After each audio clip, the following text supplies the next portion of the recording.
Alrighty. I'm gonna try to speak a little quiet on this stream because, you know, everybody's asleep. It's late at night, but it's also very windy. So I figure as long as I'm quiet, I'll be fine. So this will be a little bit more of an ASMR stream than usual. I think I should even pick up my voice register a little bit, get a little less bassy. I have a tendency to go right for the bassy, because that's what this microphone is. I don't know that it's built for it, but it does it well.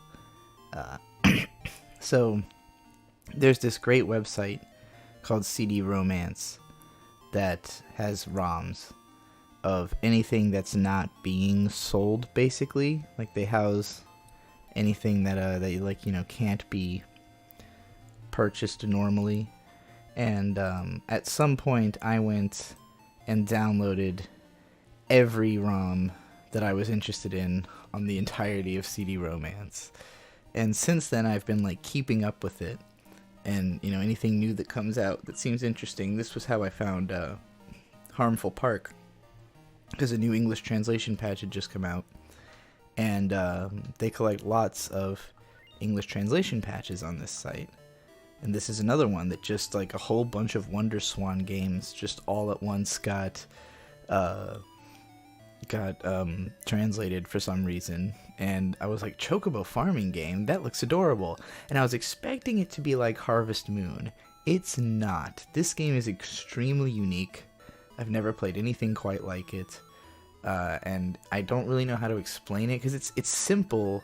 It's straightforward what you do, but explaining it is kind of complicated. So, okay, so I'm this character.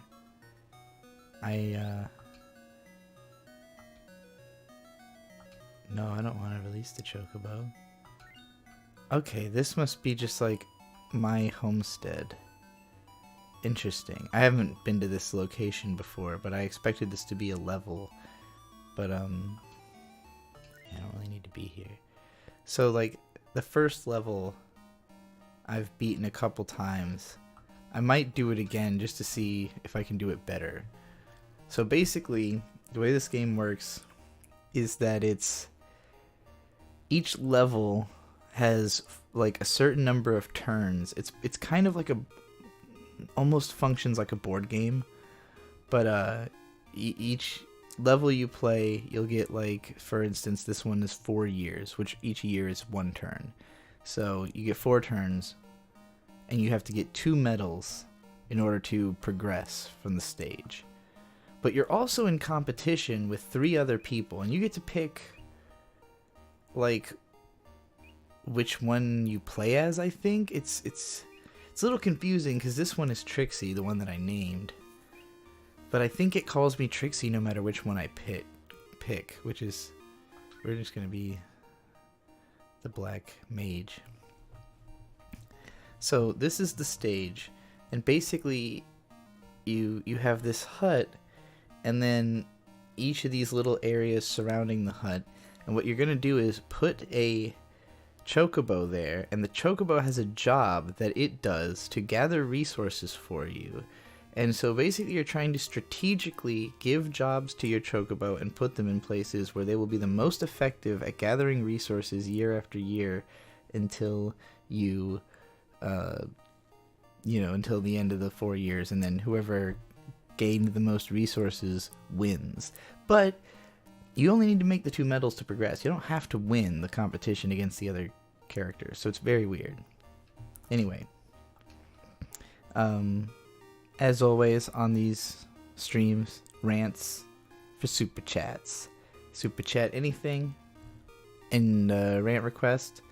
You know, basically on YouTube, how much text you can use depends on how much you super chat. So it's kind of like the complexity of the rant ends up being, the cost.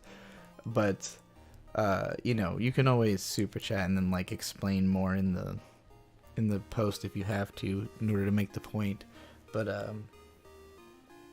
yeah, I rant about whatever on these streams. Alright, let's go fucking play with the Chocobos. Well, really, we're not playing with them. We're working with them. These chocobos are going to have to bust their ass.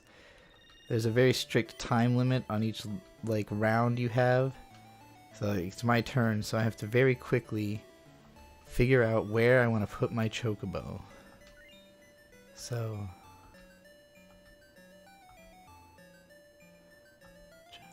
will have jobs indicated by a mark. Okay, so this chocobo loves water, so I assigned it to be a water chocobo. And then you get to walk around as the chocobo, and then you figure out where on the map it's going to hang out. So this area has a lake, so aqua and wood are common, so I figure, alright, we'll station the chocobo here. And now, when we come back next year, the chocobo will be standing by this lake, like, doing the thing. Let's have this one. Can you wield an axe? Cool. We'll have you go up and chop some trees. Aqua and wood are common. Sounds great. Do this. Okay. And this is pretty much all the game really amounts to, aside from the fact that you can find wild chocobo and catch them. See, I ran out of time because I did so much stuff that turn.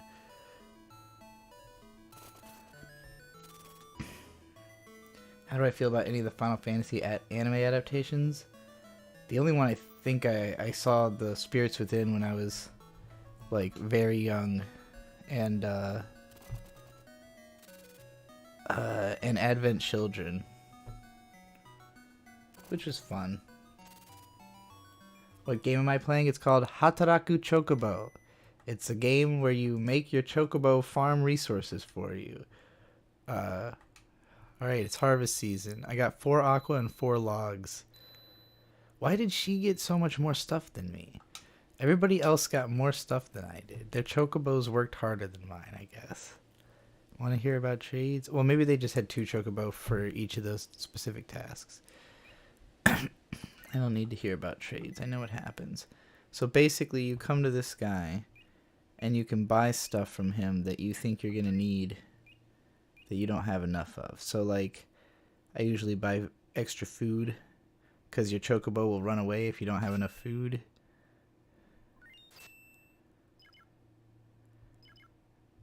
And then I'll probably pass on the rest of it, because I want to keep all the resources I currently have.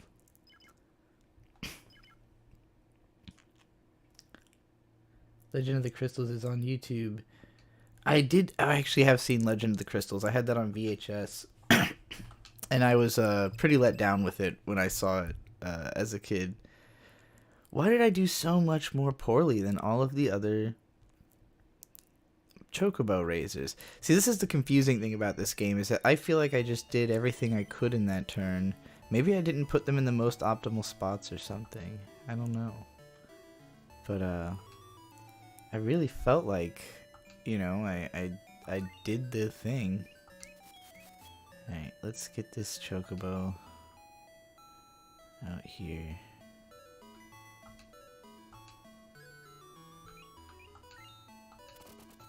Alright. And then let's find some wild chocobo. Here's a wild chocobo.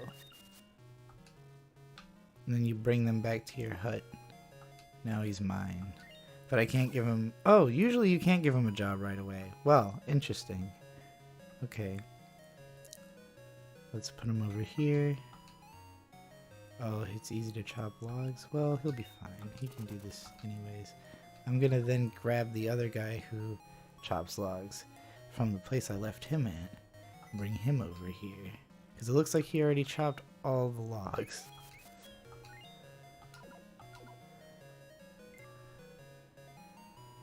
Yeah, help this guy out. Perfect.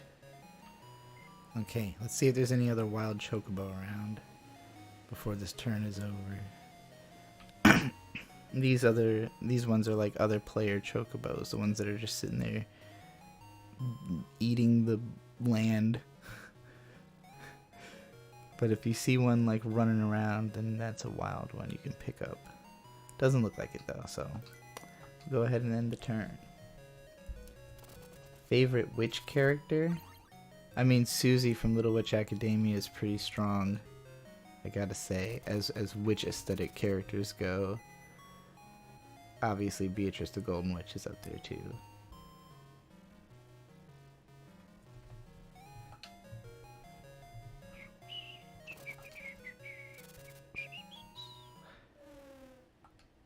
This music will definitely find its way deep into my brain. I'm playing this game because I intend to make a short video about it, and I figure it's a good idea to make a habit of streaming games that I intend to cover so that people already have some exposure to them. Let's buy more food. I have plenty of water. That guy had so much food.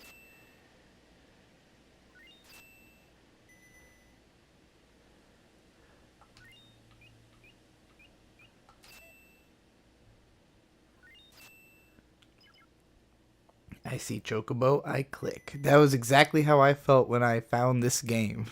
I was like, what? Chocobo Farm? Okay. And it turned out to be the weirdest game I've ever played. So, it definitely was not anything I was anticipating in any way, shape, or form. It is kind of weird they don't give you a timer.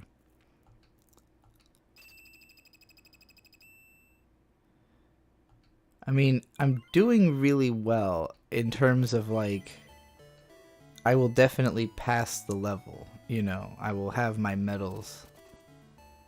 But,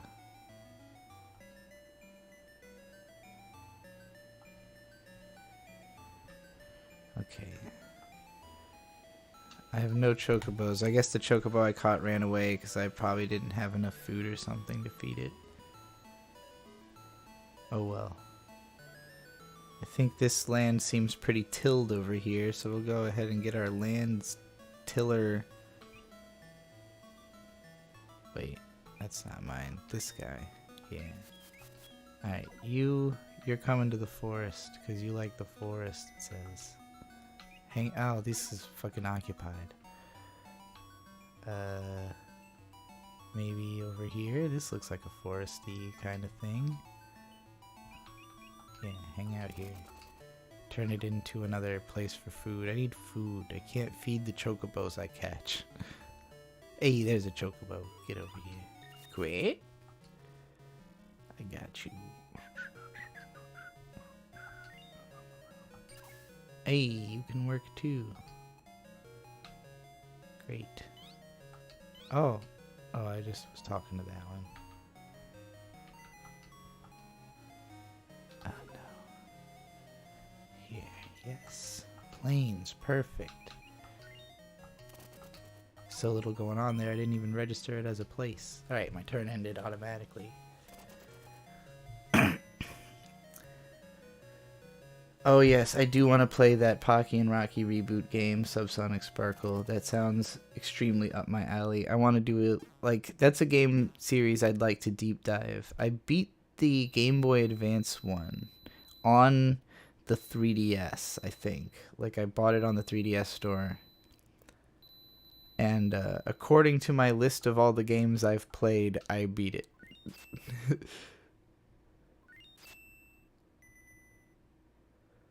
Okay. Big carrot. Give me more big carrot. I didn't even see if my chocobo ran away or not, the extra one I caught. I wasn't paying attention.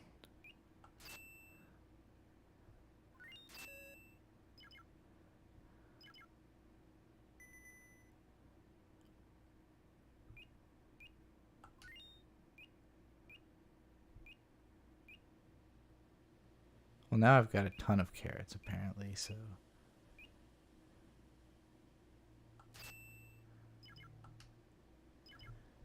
Oh, my phone is going off.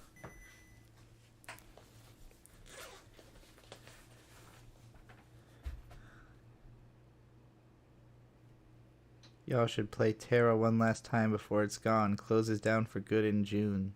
That's from Shade. I guess it would be interesting to, like, revisit Terra right at the end. It can't be hard to 0 to 60, that one.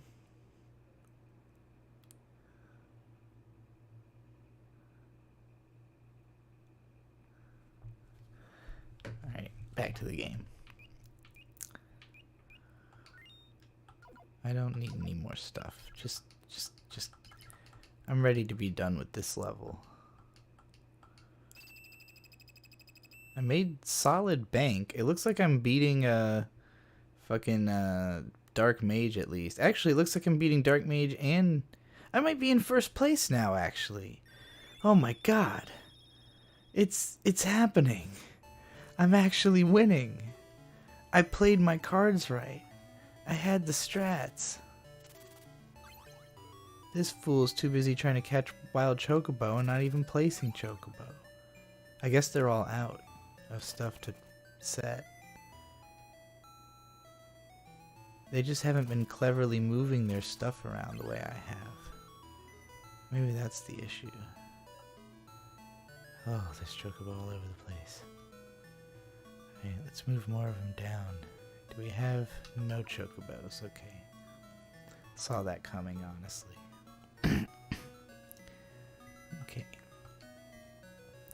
You. Come with me. Yeah. No.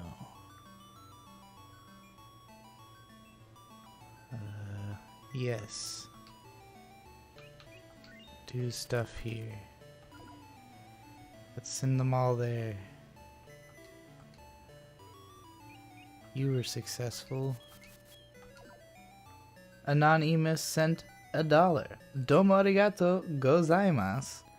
And says, most emotionally resonant moment in anime. I always get choked up when I watched Kitan sacrificing Gurren Lagann. I'd SC more, but mom day dinner wiped me out. That is very understandable. My mom lives on the other side of the country, so no mom day dinner here. But it's a noble way to have spent your money. God damn it. I gotta find my own chocobos. Oh, there's a wild chocobo. Maybe I can get one to stay in my house through the end of the year. Although I think you only get to actually, like, keep 3 of the chocobo that you, fuck. Time ran out. Well, I think I'm gonna have won. I think I finally actually won this level. This is my 3rd time playing this level. I did the first 2 before I was live streaming last night, when I was just investigating the game to see if it was something I'd want to play on a stream. And it did, because it doesn't take that much thought or attention. So it would be pretty easy to just talk to the chat and answer super chats. Anyway, my most emotionally resonant moment in anime. Man, that's a pretty big question. Let me go look at my Mal. I'm thinking, like, in terms of moments that have made me break down crying, The Wind Rises, like, just everything about, you know, the wife dying, fucking is heartbreaking.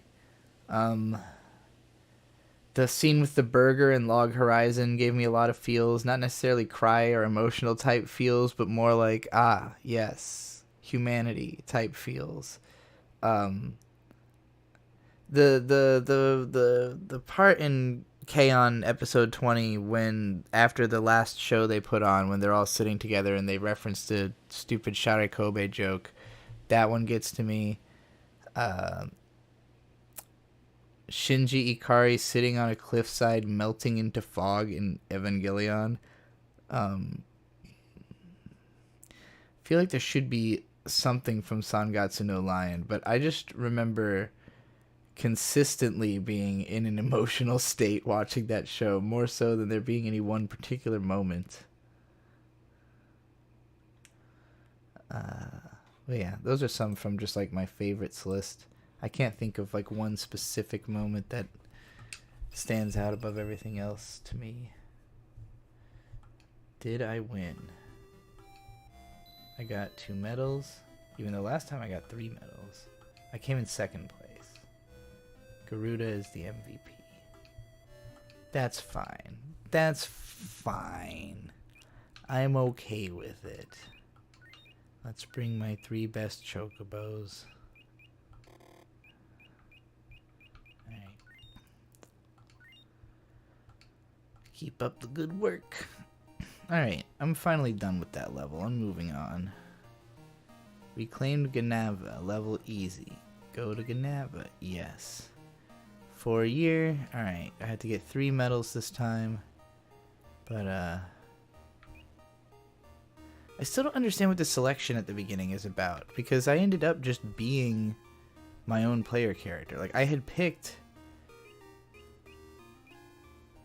the black mage, but that was just a different character, so I don't know. I don't know what it means. Maybe I'm picking who goes first. Alright, let's try to cultivate Ganava. Bring my chocobos with me.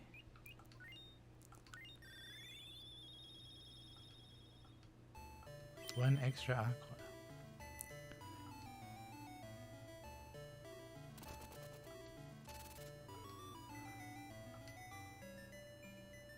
Southwest Mountain often has ores.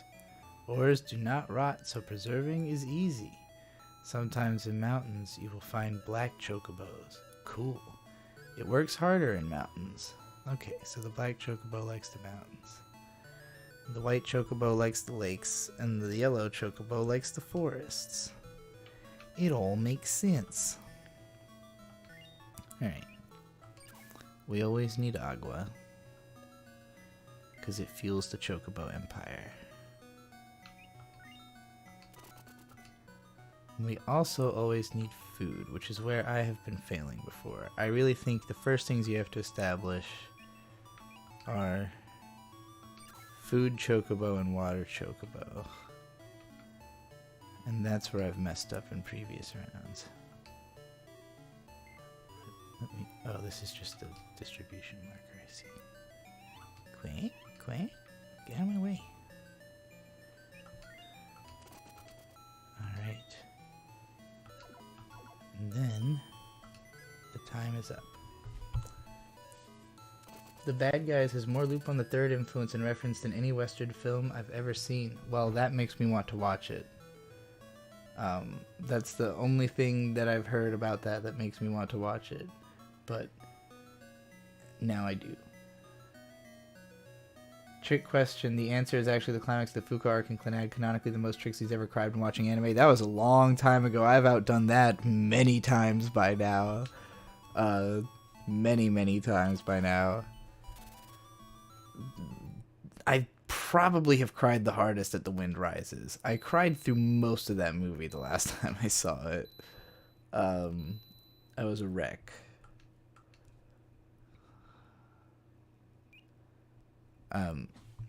You're talking about an era when, I was taking note of the fact that anime could make me cry at all the few times it happened because I couldn't cry back then. That's a very different place in life. Want me to explain auctions? No. Oh, auction. What in the fuck do I do here? Maybe I should have had him explain. Well, everybody passed. Okay. Okay, I understand what's happening. I don't want to give up a carrot.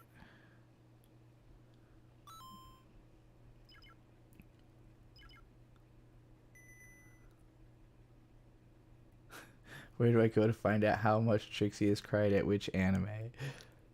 I mean, this specifically is in reference to a blog post from fucking ages ago on my old blog. Ooh, a barrel for a rock. That seems probably good, right? Oh, he bet 2 rocks. Well, fuck you. Lose 2 rocks, asshole. No, I'm not going to put up 3 carrots.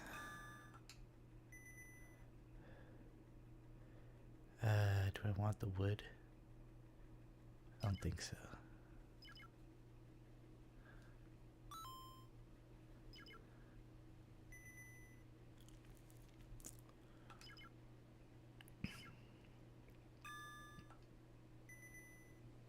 Hmm, 3 ore for 1 carrot. That seems like a fair auction to try.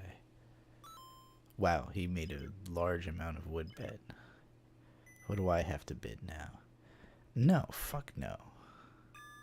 Take your stupid shit. That guy is an overbidder. Trixie log, need more? I guess so, if you're telling me I do. Trade you some... I guess I do have quite a few carrots.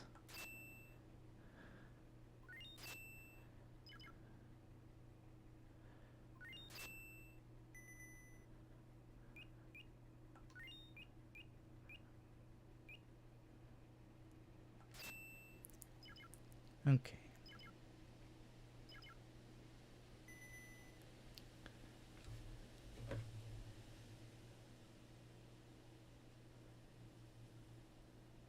Listening to that nice, peaceful ocean wind coming through my window.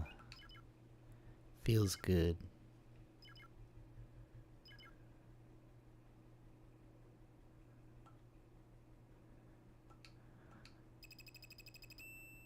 Alright. I'm in 3rd place. But it says I have abundant green success plus.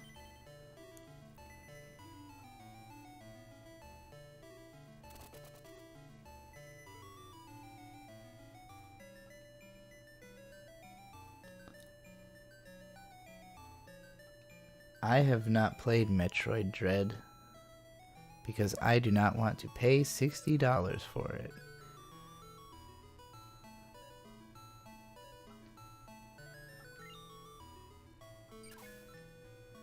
Mostly because I only played a little bit of the Metroid 2 remake and I didn't like it very much. And I heard that Metroid Dread is pretty similar to it. And that's scary to me.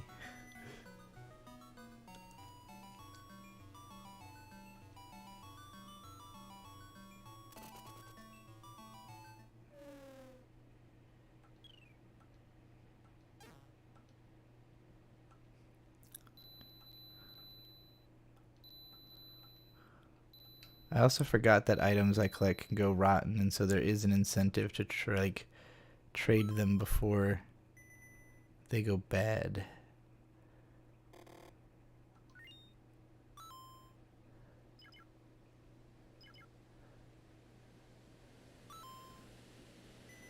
Wow, he's always willing to put up such a ridiculous bid.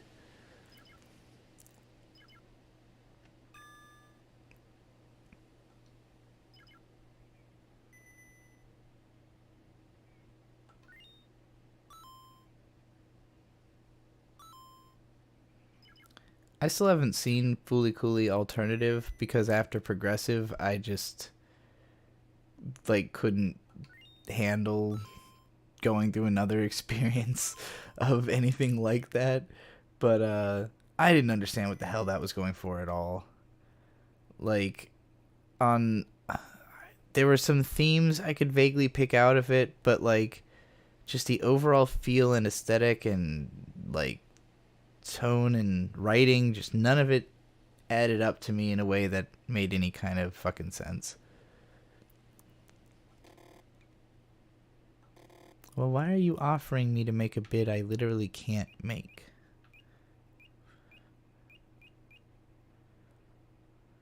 Okay.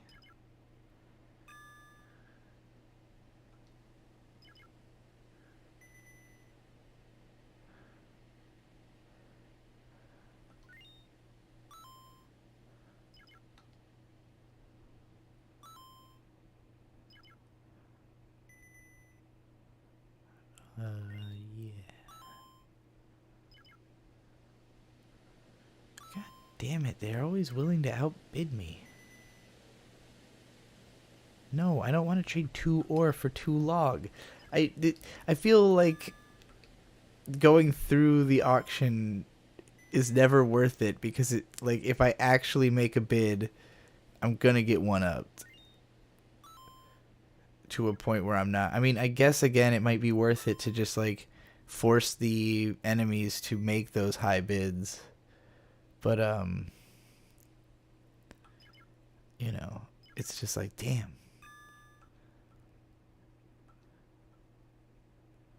I need more log. More log. I've got tons of carrot.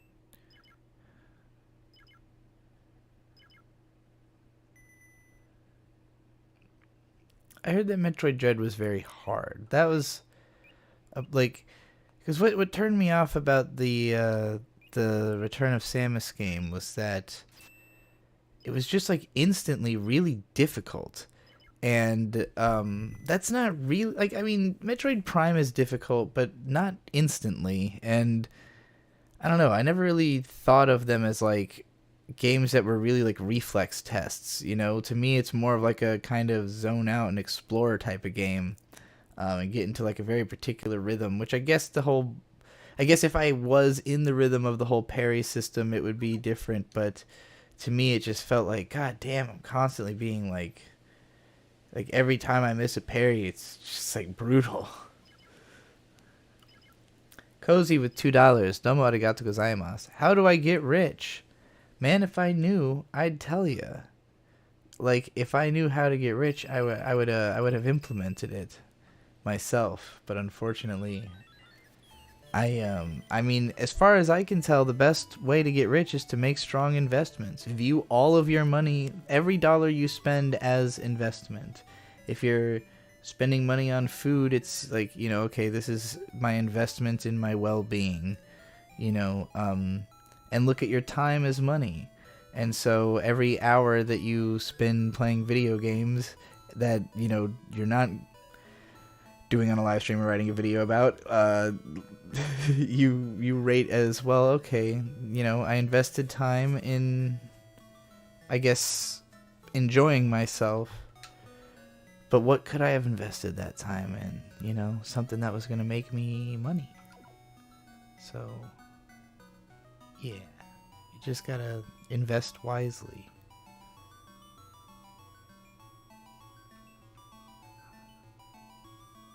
But that's, you know, that's just theory. I obviously don't know how to get rich because I would be rich.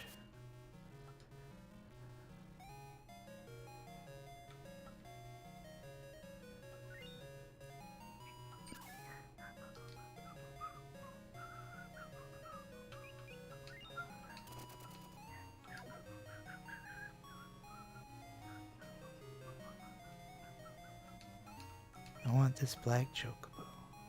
How do I get him? Is he somebody else's? He's probably somebody else's. There hasn't been a lot of wild Chocobo. I guess I already caught one this round. Doesn't seem like I need to move anybody.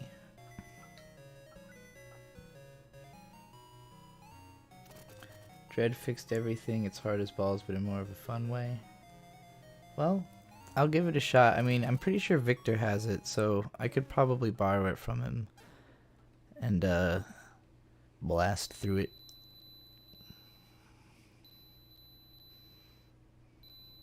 Right now, I'm really into playing bizarre, fan-translated, emulated versions of Japanese games that I find on CD Romance. I just got a spike in viewers, so I'm going to remind everybody that if you submit a super chat, I'll rant about whatever you want. Just, you know, super chat any amount. Tell me what you want me to talk about. I'll talk about it for as long as I have words to say about it. And then, you know, move on to the next thing. But I likes to do the rants. I'm currently playing this bizarre Chocobo game for the sake of making a video about it, because I'm fascinated with any kind of like cutesy, weird, inventive, simple, Like, I like simplistic games. I don't like games that take a ton of commitment, unless it's super, super worth it. And it's very rare that I find games that I think are super worth that level of investment. I just, I have particular aesthetic preferences, particular narrative preferences, which this game has no narrative, which is preferred to a lot of the narratives I find in video games. But no.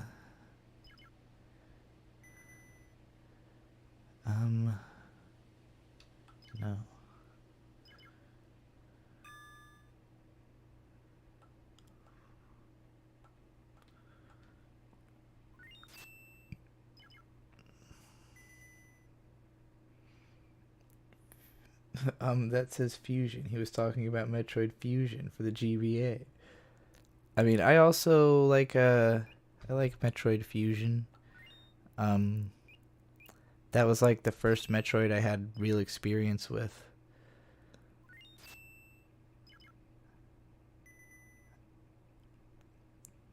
I think it was. Yeah, I want to say Fusion was the first Metroid that I played, if not Prime, because they both came out on like the same day or something like that, and I got them around the same time. Because I never had a Super Nintendo, I never had an original Game Boy, and I never had an NES, so I had not played any of the first three Metroids, but I was a huge fan of Samus in Super Smash Bros. So, like, when those Metroid games came out, it was like, all right, finally, I'm going to get to understand this franchise that totally skipped the N64, and it was dope. And then I played Zero Mission, and it wasn't until much later that I finally played the other two original games, but I love them. Super Metroid is obviously the best.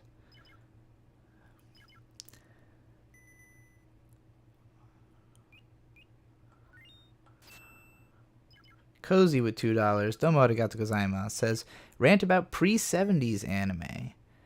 So from my experience of trying to find, like, all of anime history, most of it before a certain point is lost, because like most Japanese media before a certain point is lost. There was like this massive earthquake that just destroyed like ridiculous amounts of film, and so like tons and tons and tons of stuff that had existed, went up in flames.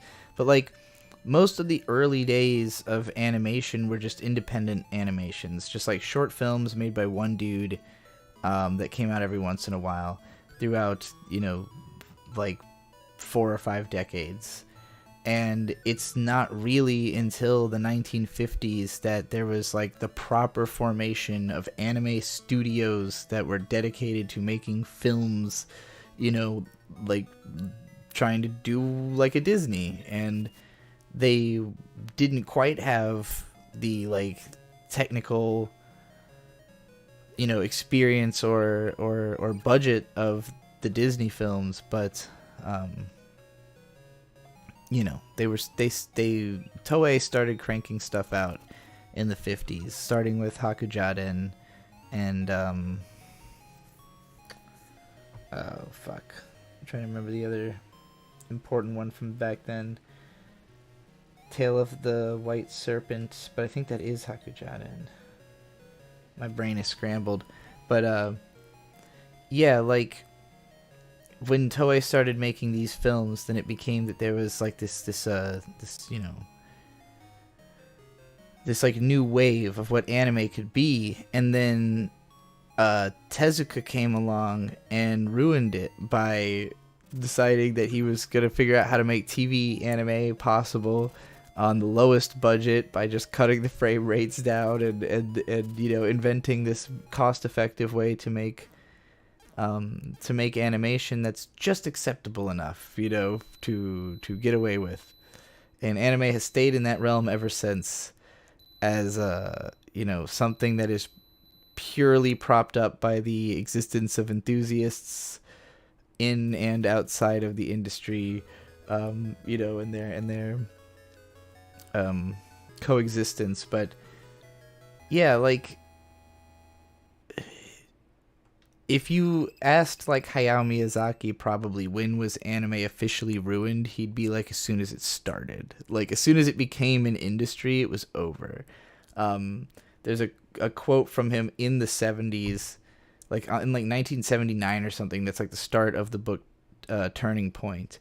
Which is like a collection of essays written by Hayao Miyazaki over the years. And the very first essay in the book is about how like animation was a better, more artistic medium when it was individual animators doing what they wanted and before it was being made for a customer and all that. So he very much was already romanticizing pre-70s anime in the 70s, when he was making his way up through the industry.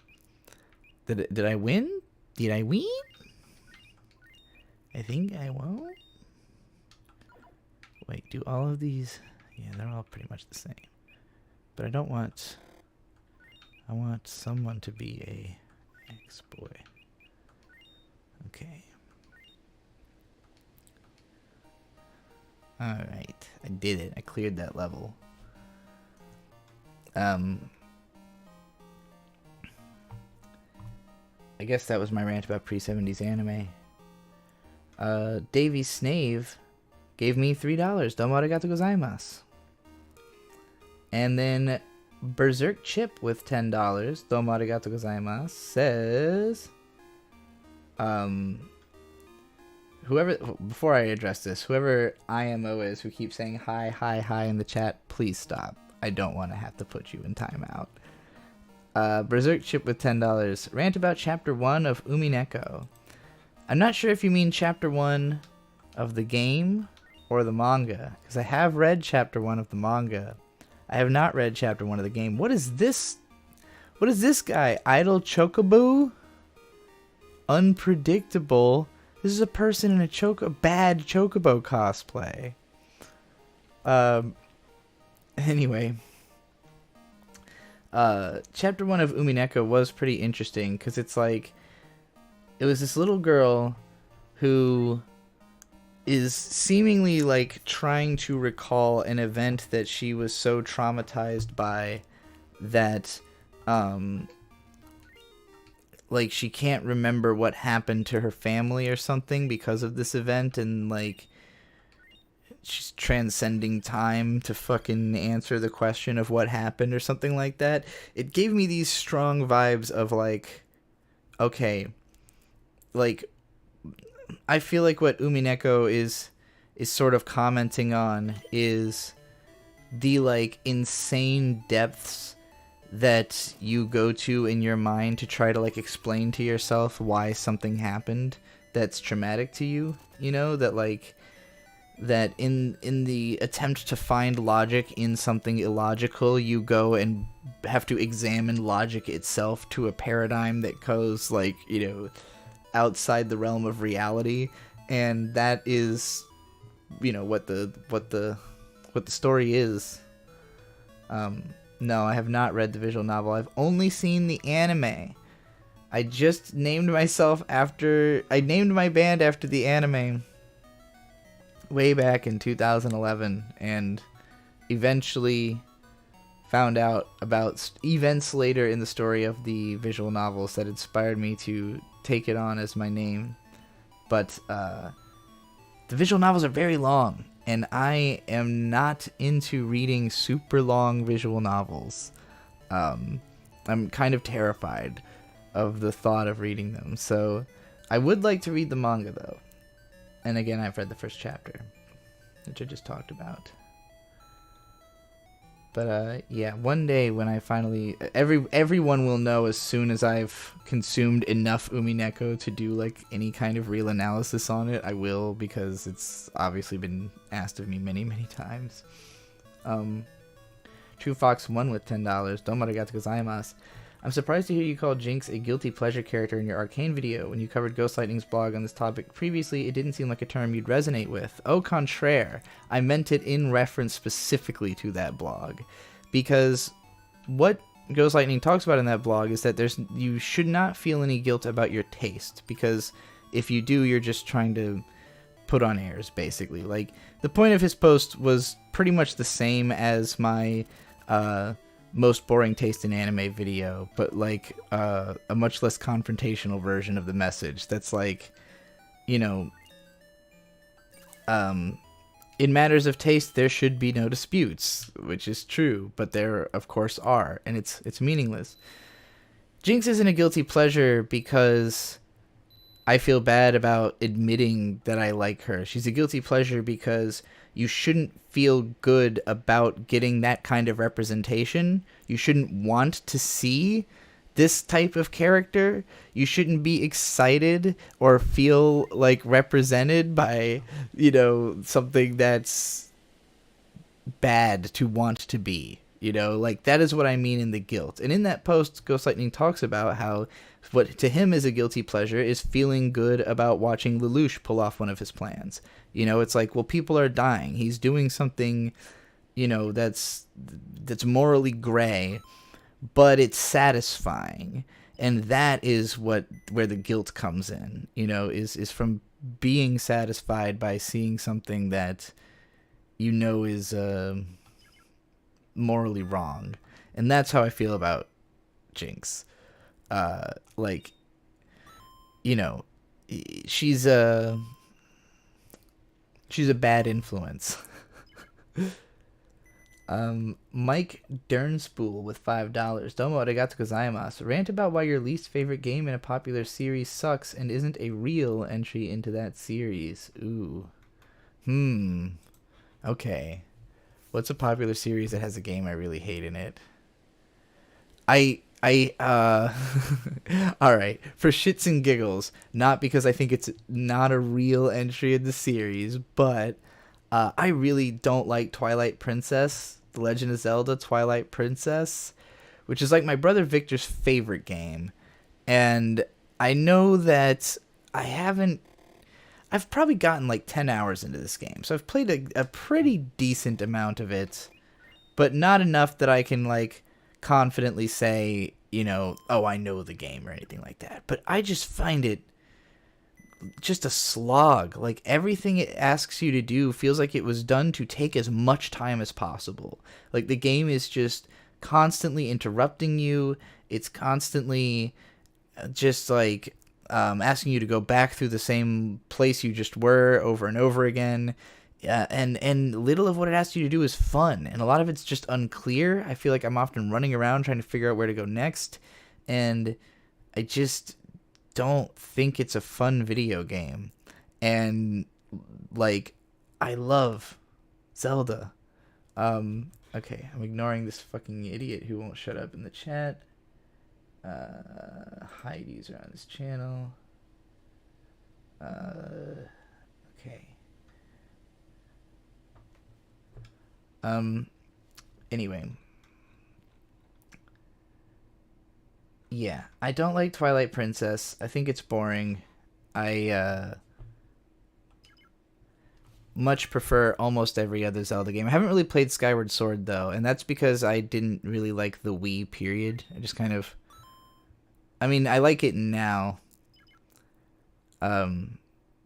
Incidentally, this person was not banned for any kind of gendered language or whatever. They just kept spamming the chat with "hi," which is very fucking obnoxious. Anyway. Cozy with $5. Please rant about turning 30, which I'm doing soon. Death? Your back is never going to be okay. Maybe you already feel this way, but like, I started having back problems from doing my job that sits me in a chair all the time in my 20s, but then I just bought a really good chair, and it helped for a long time, but it's getting to a point now where like, if I spend too much time in the chair in the day, then all of the time that I'm not in the chair will be spent pressing on my back. Like, I can't stop myself. I cannot stop pressing on the sore parts of my back at all times. So that's the worst thing about my 30s so far, is just the constant back strain. Otherwise, I feel, if anything, better, because I used to have like a sort of motto telling people, like, don't look up to me, I'm under 30. Like, I kind of had a coda for a long time of like, just don't look up to anybody under 30, because you got to be at least that old to have enough experience to even have half an idea of what's going on. And now that I am over 30, I actually do feel like I have half an idea of what's going on, and like, you can kind of listen to me. You know, I feel like at no point before I was 30 was that true. And it wasn't immediate. It was gradual. But I'm still 30. I'm not even 31 yet. I'm talking like I've already passed it. And I haven't even. It's just been a long year of being 30. So, yeah, I would say, you know, it's mostly the back pain that gets to you. I think all my chocobos are doing... Oh no, I got another guy.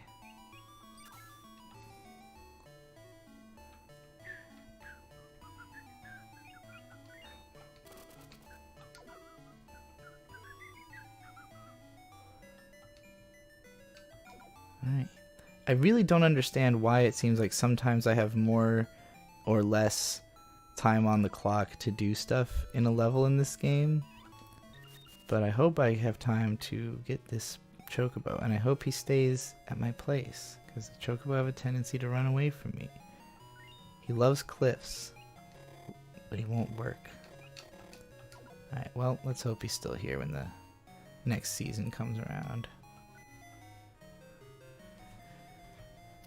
Okay, did I answer that? Yes, 30. Okay, I did answer the 30. I did talk about why I don't like Twilight Princess. The slowness. And I also don't like the aesthetics. It's just so muddy looking and like dim and gray and like, I don't know. It doesn't inspire me the way other Zelda games do. And the chocobo ran away. I think. Or maybe one of the other guy's chocobos ran away. I hope. Azimuth with $5. Domo arigato gozaimasu. Hi Trixie, have you read or heard of The Witch and the Beast manga by Kosuke Satake? If you have, what are your thoughts? It's my favorite manga. I have not, but I'll go look it up so I can look at what it looks like.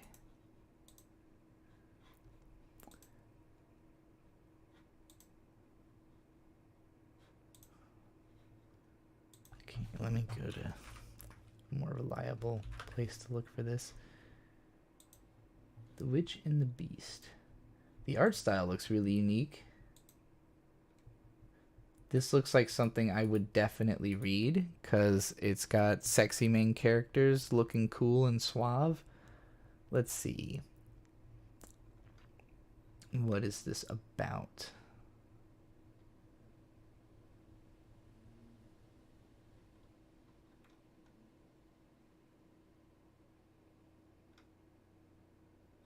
Well, there's no plot description on the Wikipedia page, so I can't tell what it's about.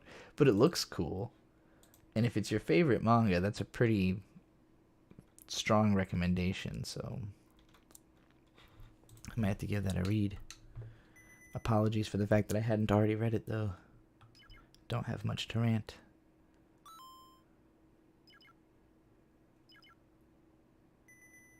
Am I going to watch Doctor Strange 2? I heard it wasn't as Marvel formulaic as the first Doctor Strange. I never thought of it as Marvel formulaic. That's an interesting comparison.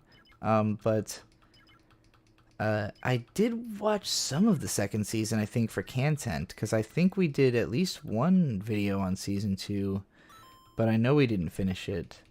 So, Anyway, Sour with $2. Have you played Sayano Uta or Bag of Milk? I have played Sayano Uta. And I loved it. Because I like Gen the Butcher's writing style. I like his nihilistic, dark tone. I liked the theming of the game. Just, it felt, the idea of, like, everything in the world is horrifying and awful except for this cute lolly who actually secretly is the horrifying, awful thing that's making you have this perception. Great. Really good way to fuck with your perceptions. It's good Guro erotica, of which I always want there to be more. Because, how often do you get something that's well written and also, like, a dark, fucked up, like, Lovecraftian eroge? Like, it's a good combination of elements. Doctor Strange, not Dr. Stone, you dope. Oh, sorry. It's late. I had heard the opposite. I heard that Doctor Strange 2 was disappointingly Marvel formulaic and that the whole movie is basically like just an ad for other Marvel movies.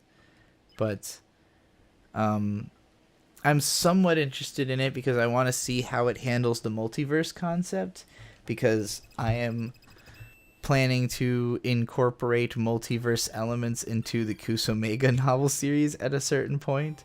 But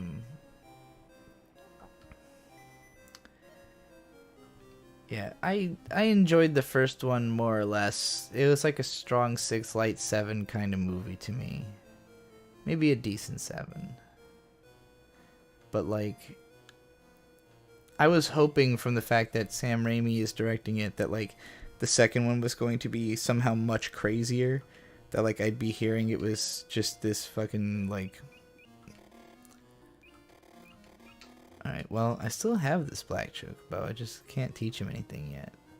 But I can probably hold on to him when I progress to the next level, and then I'll have one of each chocobo type, and that'll be cool.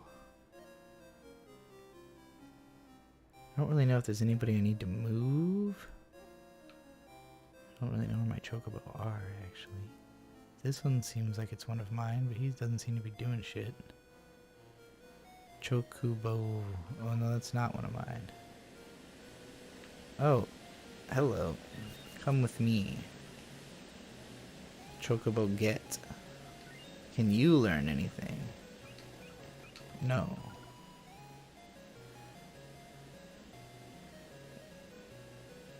I see a lot of chocobo doing stuff. It's getting loud out there. Do y'all hear that wind?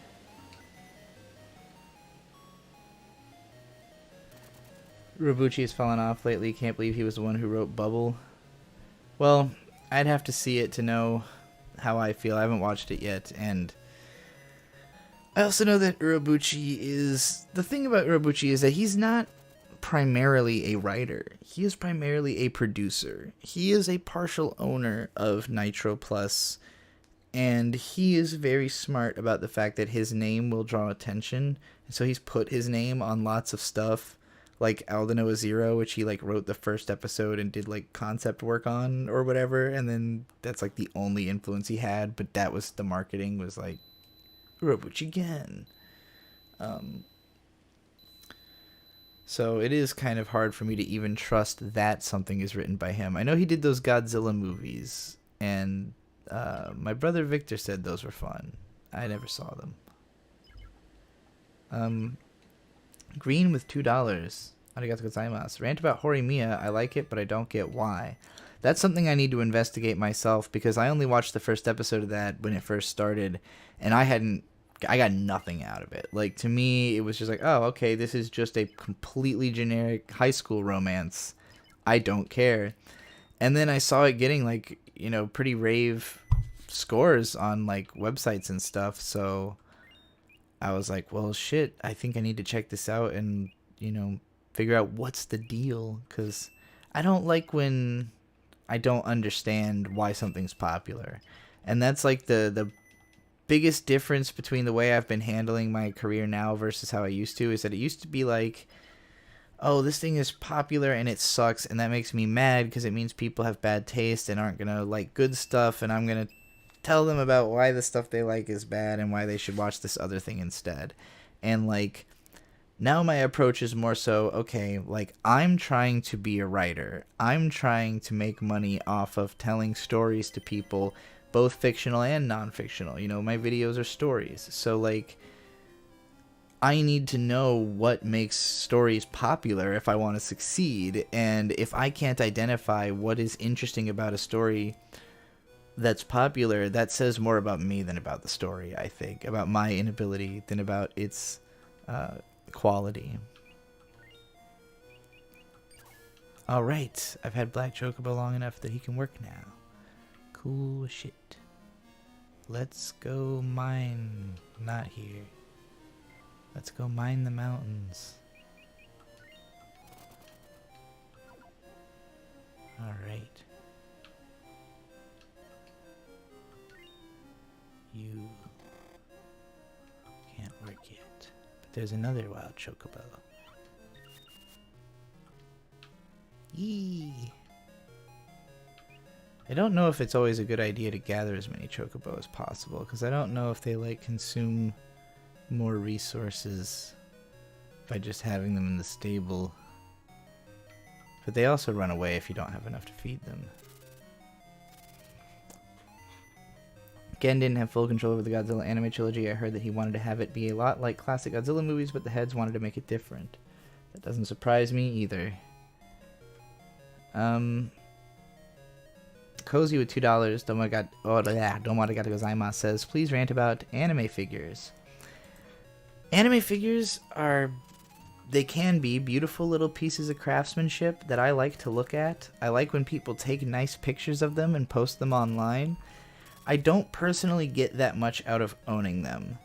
And this was like a hard lesson for me to learn over years of like, you know, when I got into anime, I just wanted to be the ultimate otaku. Like, I wanted to have all the otaku stuff and represent all the things I liked through, you know, through having related objects. And so, like, for the first few years that I went to Otakon, I was very focused on, like, trying to find figures of characters I like. And the first year, I ended up with several fakes because, like, I got... You know, like anything that's like cheap enough to actually be affordable is probably a fake. And so, but like those are also the only ones they had of those characters. So I did manage to get like a Lane figure and an Eureka figure and, you know, some other stuff that's okay. But like, then when you know, feeling stupid the first year for having fallen for some of the fakes, I then started buying like real figures that are expensive, but then like it didn't take long for the luster to wear off, you know, for me to look at it and be like, okay, did I really care about this character enough to spend $130 on this? Like, you know what I could have done with that money? You know, like, the older I got, the more unwise the figure purchases seemed, and it's just like, my heart's not in it. I don't take care of the things. I don't take good pictures of them. I don't, like... You know, I feel more bad when I look at them than good over the fact that I spent money on them when it's just a character I could look at any time by pulling out my phone and searching their name if I want to. You know, like I don't get enough out of actually owning the thing. But I do think they're cool. I like looking at the threads about them on A. I think it's hilarious every time there's one that's like really detailed, but the pose is just off in such a slight way that makes me go like, you know. I cringe when I go to my friend's house and they have Rick and Morty Funko Pops. I mean, yeah, Funko Pops I hate. Those things are hideous. They're overpriced. They're just an excuse for you to have the character. I do think those also helped to kill the figure culture for me. And on some level, I appreciate that, like, because of the Funko Pop series being the way it is, they were able to make toys out of characters that would never have toys otherwise. And I appreciate that some people just want to be able to, like, get a thing that says, like, oh, cool, I have the guy. It'll make me think of the guy. That's neat. But I think they're fucking hideous, so I just wouldn't want one. You know, it's not going to give me positive thoughts about the thing. How fucking long is this stage? How many years am I going to be cultivating these damn mountains? I thought this was only a 4-year plan. Alright, well. Let's go chop some more forest, I guess.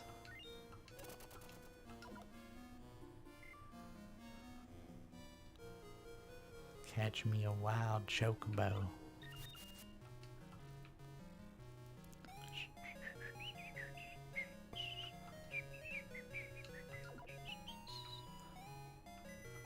I'm done.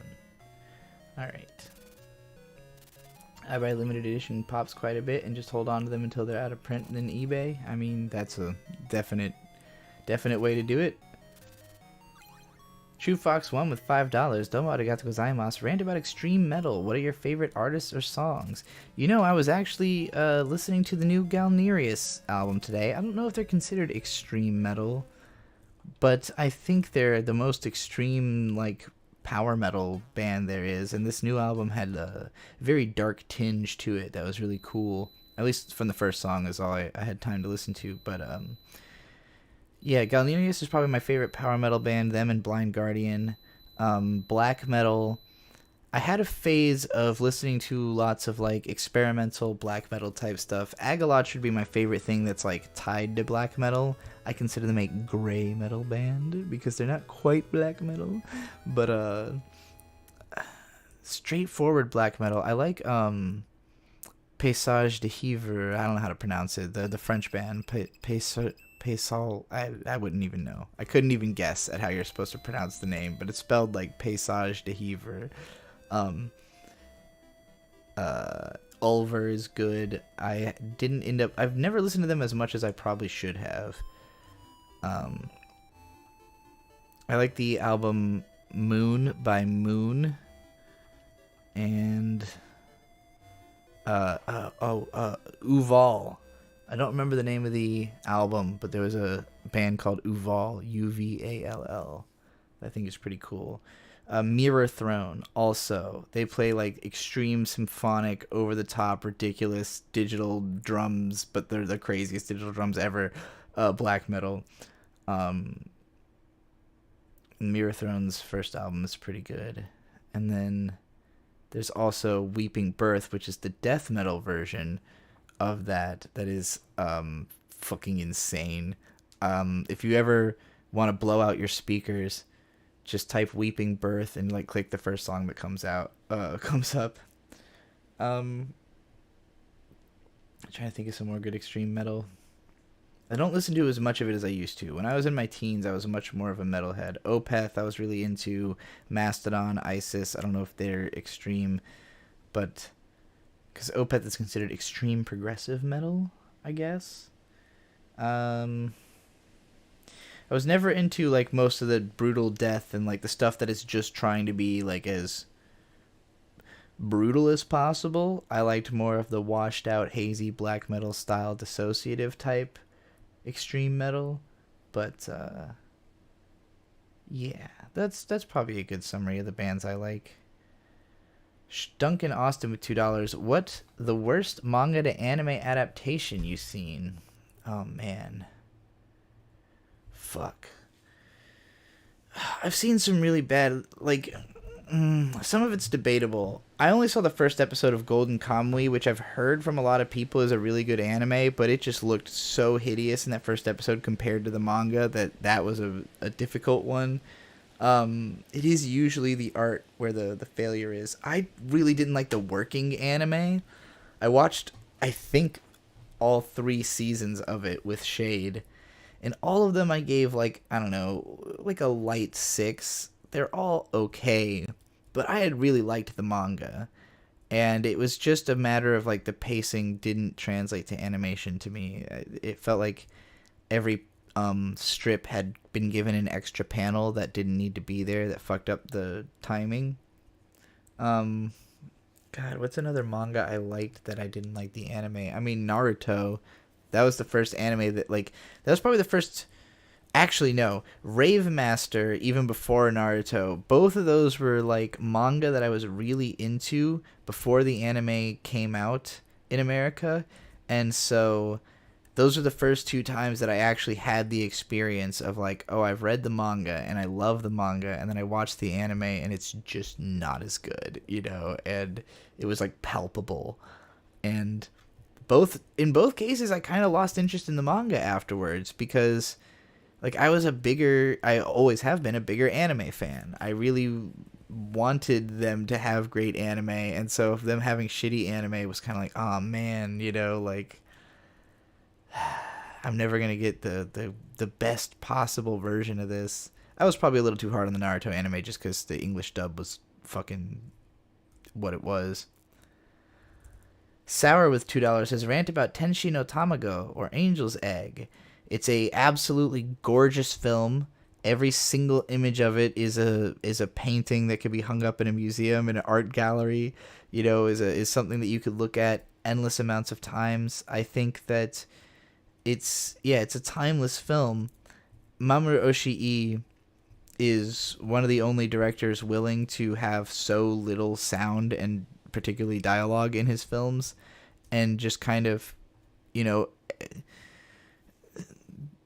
count on the audience to attempt to understand the imagery. Like, it's a film that is gorgeous enough that you will be willing to watch it until you understand it, because like, why wouldn't you want to be looking at it? Why would you want to be doing other things than looking at it? And so like it can be esoteric and go really deep into an aesthetic idea, and not worry about entertainment value, because the entertainment value isn't just looking at it,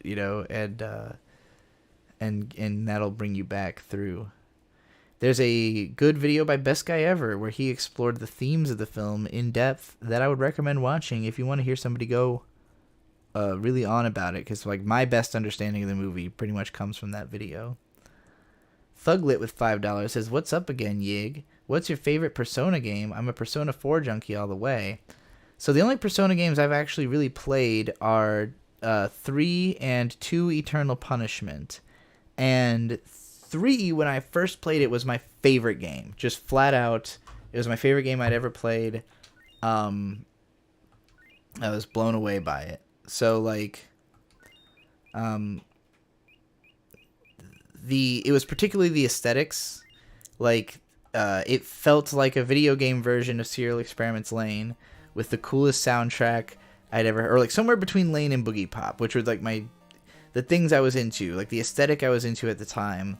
So it hit me like really hard on the aesthetic level, particularly with the evokers and all the shooting yourself imagery. Like, I was in a depressive part of my life, but I only ended up playing like 10 hours into it, and basically I was just really let down with the whole social links and like the whole school aspect of the game, because to me, like, it in concept the whole thing seemed so interesting, but the actual stories of the social links weren't that compelling. And so like, when I had been disappointed by a couple of them, it just felt like so much of the game was actually frivolous and not that interesting to me. And I know the story goes in really interesting directions later, so I might eventually still play through that game. But Persona 2, on the other hand, I was, again, deeply interested in the aesthetics of the game. I played it a few years later, and I almost beat it. I made it to the final dungeon. I wrote a review of it on my old blog that goes into a lot of depth. I would give it like a strong 6 to a light 7 overall, because it starts off really interesting, and the characters are really good, the setting is really good, but as it goes along and it just kind of becomes a save the world plotline, like the story totally loses intrigue, and then the levels just keep getting longer and harder, and more grinding is required, and it's like, I feel like I'm putting in a lot of effort for not really any reward on the story front anymore. So that kind of took that game down a notch. I started off really in love with it and ended it kind of just like, alright, that was fine, I think my general feelings on the Persona games probably would line up pretty well with K-Bash's. He's got a video series that he did not too long ago talking about the games in depth, and his impressions of the parts of games that I have played were pretty much spot on to mine. So like, I had the feeling when I watched those videos of like, I don't have to I don't have to play the Persona games and make videos about them because K-Bash has already done a perfectly fine job. So I would recommend those if you want to hear some good Persona opinions. Oh yeah, Berserk 2016 probably does count as like the worst manga adaptation of all time. That is a good point. Low hanging fruit though. Cozy with $5. Arigato gozaimasu. Rant about Shuzo Oshimi of Aku no Hana, Inside Mari, and Okaeri Alice. I haven't read any of them. I've seen the first episode of Aku no Hana. It seemed really disturbing. From what I gather, they're all stories that involves like sexual abuse, but on some level, or at least Aku no Hana is about like a classmate sexually torturing another one. It seems interesting. People say that they're like skin crawling manga. I've always been kind of put off by the manga art. Looks generic to me of those manga, and I thought it was cool how the Aku no Hana adaptation took it in such a totally fucking different direction with the art style, but I didn't make it far enough in to actually learn the story. I generally am not big into like creepy, unnerving, anxiety-driven works, so usually when people tell me that something is going to make me feel that way, I stay away from it, even if I am interested. Just because I go like, oh man, that's going to make me feel like shit, isn't it? I try to avoid anything that makes me feel too shitty.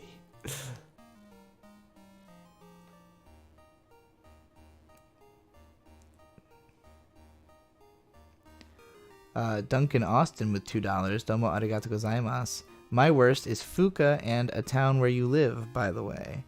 I do remember the Fuka. Fuka was the one I think that I like watched a minute of it and then ranted for like 7 minutes in my finish or fail about like just how fucking enraged I was. And then I do remember there being a lot of comments that said that it was like a botched adaptation.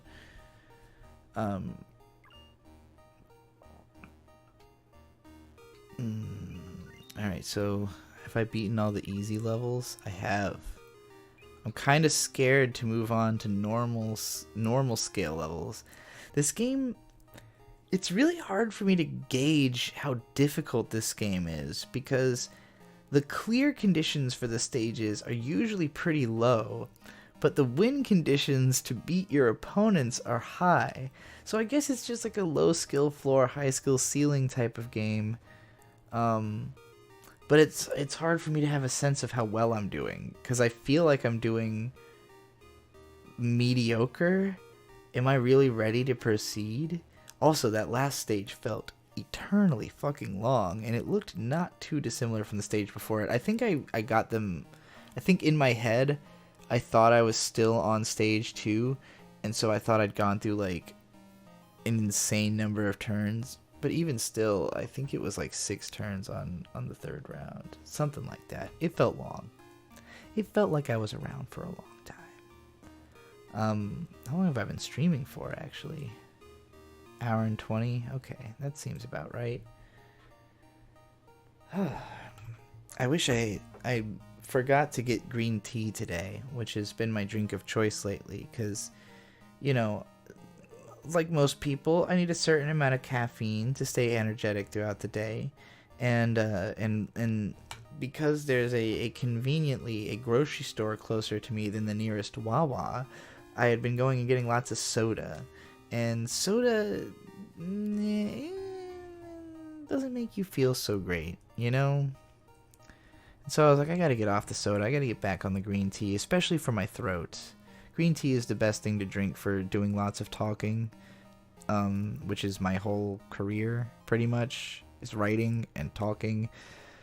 So taking voice damage is no good. Even right now, I'm feeling the like, tea would do so well. This is water, though, so it'll be alright. Green tea, ocha, yeah. Diet green tea, particularly, is my favorite. Gotta get that sweet aspartame taste. I'm really trying to decide if I want to keep playing this game, because I think it's fun, but it's very repetitive, and a little bit stressful. And the last 2 levels kind of looked exactly the same. I guess I'll look at one more level. I'll try going to somewhere really different, you know, and see if it looks really different. But I do kind of feel like I'm getting to a point where I've had my fun with this game. I know enough about it to describe it, to recommend it. I definitely think there's an audience that will really gel with this game. That like, and especially because this was originally a handheld. This is a Wonderswan Color game. So I think this would be a fun, like, you know, pop open and play around kind of mobile game. Or rather handheld. Saxy42 with $5. Domo arigato gozaimasu. Longtime fan, enjoying your new content. Thank you. You mentioned Uchu Senkan Yamato in a recent vid. Any thoughts on or interested in covering it or its remakes? Maybe some of its remakes. I've heard that the Yamato 2199, I think that's what it's called. It's a like a 26 episode OVA or something like that. That's really gorgeous, and I've heard it's really well written. I would love to see that. The original Yamato, I've sampled a little bit of it, and it's just...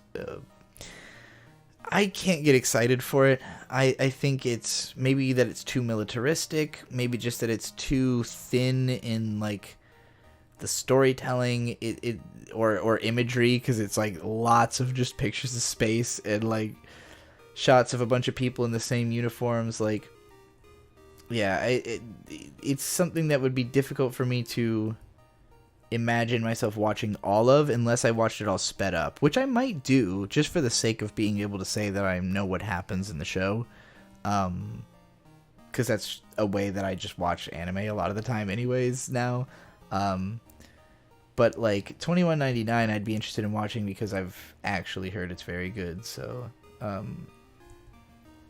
Yeah, it seems like the most modern, updated sort of take on the material. And I'm surprised how few people have talked about it. I think maybe people are nervous. And for me, personally, I get nervous about talking about old stuff if I'm not super passionate about it personally. Where, like for instance, I would be terrified to talk about Ghost in the Shell if I wasn't a huge fan of Ghost in the Shell. And I wasn't for a long time, and, like, it wasn't until I got into Standalone Complex that I became a fan of the rest of it. And then, like, you know, I had seen the original film, I had seen it probably multiple times before I had even seen Standalone Complex, and, like, I just hadn't really got it in that kind of personal way that would give me something to say about it. And so, like... there would be no point in me making a video about why I don't like Ghost in the Shell. Like, who gives a fuck? It's one of the most important films ever made. You know, like, finding a unique angle on why it's good is one thing. Talking about the flaws of a movie that everyone loves is just kind of masturbatory to me. Unless, you know, like, there's some unsung component of... I don't know, I guess it'd be different if you felt really offended that everyone loved the movie because it, like, had something really bad about it that you needed to point it out, but that's usually not the case. It's usually like, I don't get it, and therefore I don't like it, you know, as much as I feel I should when it comes to something classic. So, like, with Yamato, like, I totally understand why it was so huge and successful, even just, like, conceptually. Like, it's an obvious concept that would be a hit for its intended audience and for the time that it was made, you know? So it's like, I'm so divorced from that. I don't have context to even talk about it, like, in terms of what it was made to do, you know? Yeah, Akira could have been better, 7 out of 10. And even that's, like, an example of, you know, I first saw Akira when I was, like, 13 or 14. I didn't understand half of what fucking happened in that movie. And then, like, I watched it again when I was, like, 18, and I was like, why was this so difficult for me? Why did I struggle so much with understanding this movie? It's not that complicated, but, you know, and then I read the manga, and that made it even more clear and kind of made me feel like, okay, well, maybe the movie is kind of a confusing clusterfuck in comparison to the manga, but, you know, it's still pretty tight. Is Standalone Complex worth watching? Absolutely. If you like sci-fi, if you're a fan of high concept science fiction, you need to watch it. If you don't like high concept science fiction, it probably won't do that much for you. It also helps if you like procedurals. If you enjoy like CSI type procedural dramas where it's like about, you know, people having conversations about trying to solve a case and then solving the case. Like, when I was a kid, I thought it was boring as fuck. But when I got into sci-fi, I got big into Standalone Complex.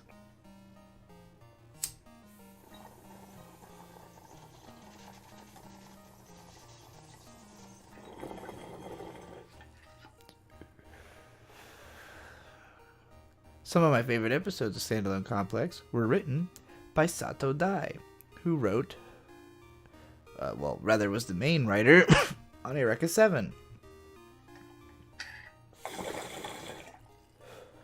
And there are definite thematic parallels, which I'll be drawing in my video.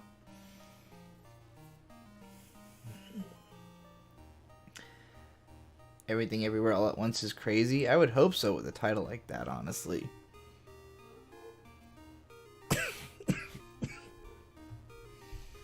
Alright, I'm going to play one more round of this Chocobo game, I think. And, you know, see if it changes anything aesthetically or gameplay-wise. Otherwise, I think I've played enough to talk about it and recommend it to whoever's going to like it.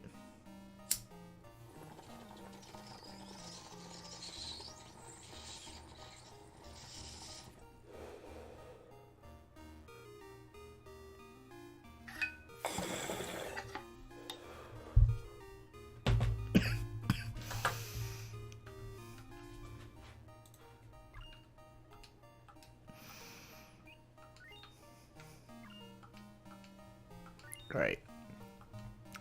5-year plan. Let's do this. Diverse. Let's bring all of our cast. Black, white, and yellow. Afforestation done. Logs success +1. Alright. Let's start with logs then.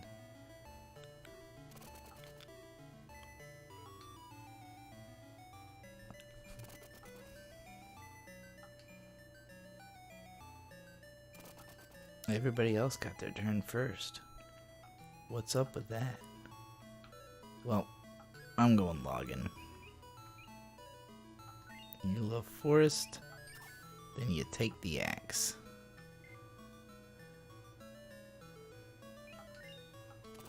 Do that. Alright. Now, you like water. Time up. Figured. I swear this is Pokemon music. It definitely...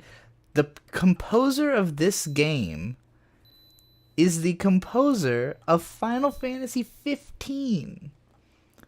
She had her first interaction with Final Fantasy series on this game, and her second on Final Fantasy 15. Cozy with $5. Please rant about people who are totally obsessed with Asuka from Ava. Why are they racist? Do you think Asuka is a good wife? I have not seen this this trend that you speak of. I've seen a lot of racist people with moe, character avatars. I haven't seen specifically Asuka as a fixation. Do I think she's a good wife? Absolutely. I think Asuka would be a great wife. Asuka's pretty much perfect, if we're being honest. Like, she's good at everything she does. She's obsessed with being the best at everything she does. She's, when she likes someone, she's kind of all over them. I can't imagine any problem. I can't imagine there's no flaw. Find a flaw. You can't, literally. Ooh, I need more carrots. Give me some carrots.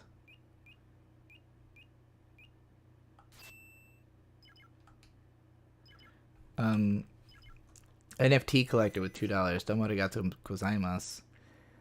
if you could make a manga, what would it be about? I could make a manga.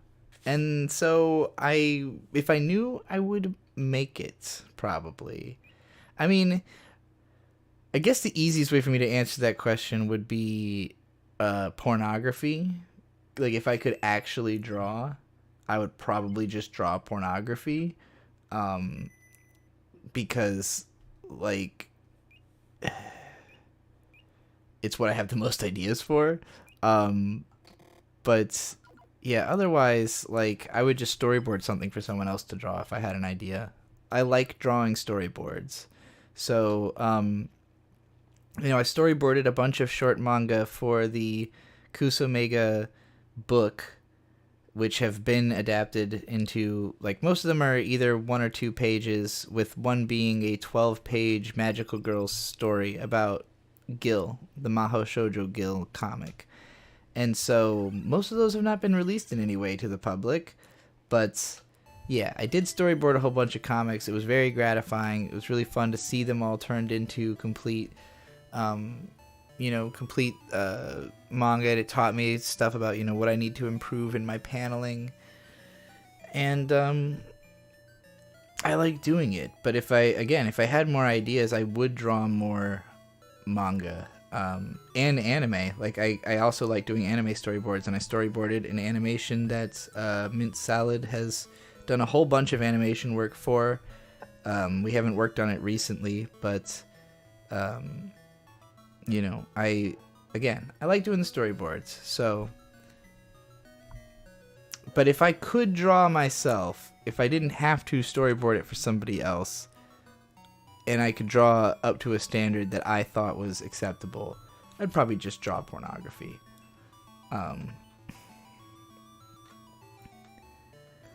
Lunexor with $10. Domo arigatou gozaimasu. What albums or artists in general are you listening to these days?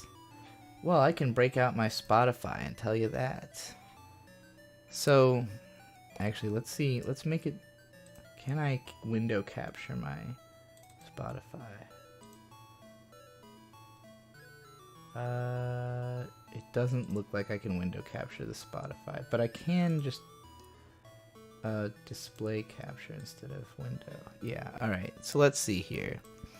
So I've got this Hot 100 for Spring 2022 playlist that I've been listening to a lot lately. I designed it specifically to be something that I could listen to front to back in order every day and never get tired of the songs. If I get tired of any song, it gets removed from the list. Most of these have been stress tested pretty heavily at this point, so these are the songs that haven't been kicked.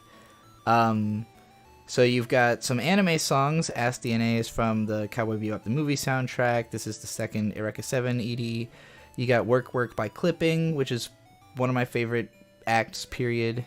Okay, I need to fucking pause this. I can't listen to this music while I talk about other music.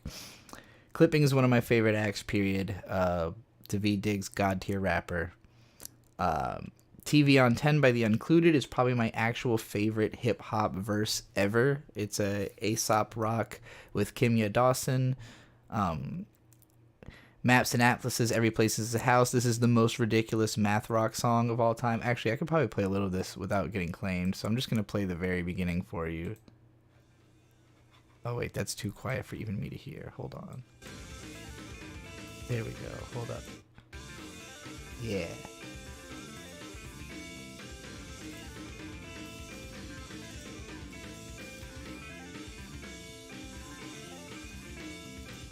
That's the most ridiculous fucking tapping riff I've ever heard. Burnout by Green Day is in here. If You Must by Del the Funky Homo Sapien, another one of the just most classic and influential raps on me. Firewoman by The Cult, big, epic, ridiculous arena rock song. Foxy Shazam's A Black Man's Breakfast. This is a fun sing-along track. The Best Weed Smoking Song, Radiation Lung Pollution by Lil Ugly Mane. Faint by Linkin Park. Surface Pressure from Encanto. This is my favorite karaoke song possibly ever already. That's About Billy, also a very good karaoke song. The second Death Note opening, or ending actually. Feel Good by Head PE is a fun rap rock fusion song. So yeah, just like, I'm not going to go through every single one of these like this, but because it's going to take a while. But this is my list. These are all the songs I've been listening to a lot lately. My favorite album of this year so far has been the deluxe release of A Liquid Breakfast by Audrey Nuna. Particularly fucking Damn Right is a good song, but Baby Blues is absolutely top tier. Dollar Bills is one of the best beats I've ever heard, and Molars is also really fantastic. Buck 50 by Twistello, also a really phenomenal album. Very short EP that came out this year. It's all about knife fights in Buffalombia.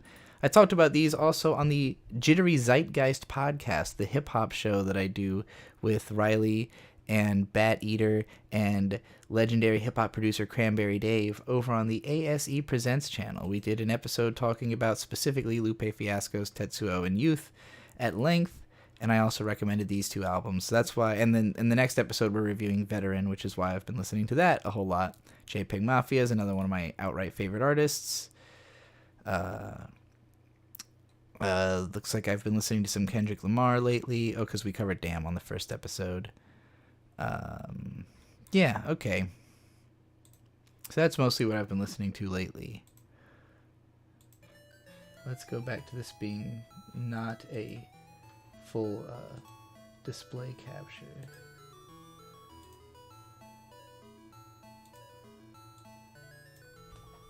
I feel like this game got louder somehow. Okay. I have another super chat I have to read. We've got Mochi Pon with $20. Domo arigato gozaimasu. I don't have a rant, but I would like you to check out Omae Umaso Dana at some point because I feel the same way about it as you do about Ponyo. I have heard a lot of good things about that movie. You are Umaso. I will watch it now that you've outright told me to, and with such generous donation, because I do want to. It looks adorable. I think Bird would really like it because I think he'll like the art style, and he's probably the first person I've known that I could watch that movie with, so that's exciting to think about in and of itself. But yeah, I first learned about it from Bacaraptor reviewing it, I think, on his blog. He might have even done it in a video. If you look up Bacaraptor, You Are Umaso on YouTube, there might be. I feel like somebody else talked about it, but that's the one I remember the most.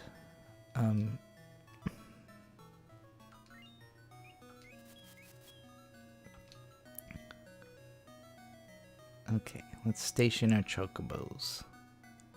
White chocobo goes at the watering hole.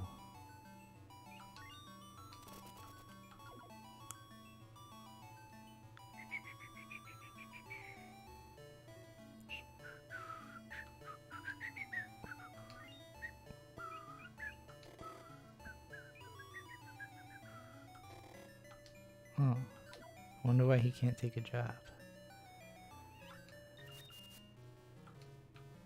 Even though he's one of my returning chocobos. Maybe I just don't have whatever I need on me. I still don't completely understand how, like, the game tells you that there is an item that you need to give, or like, in order to give a job to a chocobo, and I've never figured out what that item is.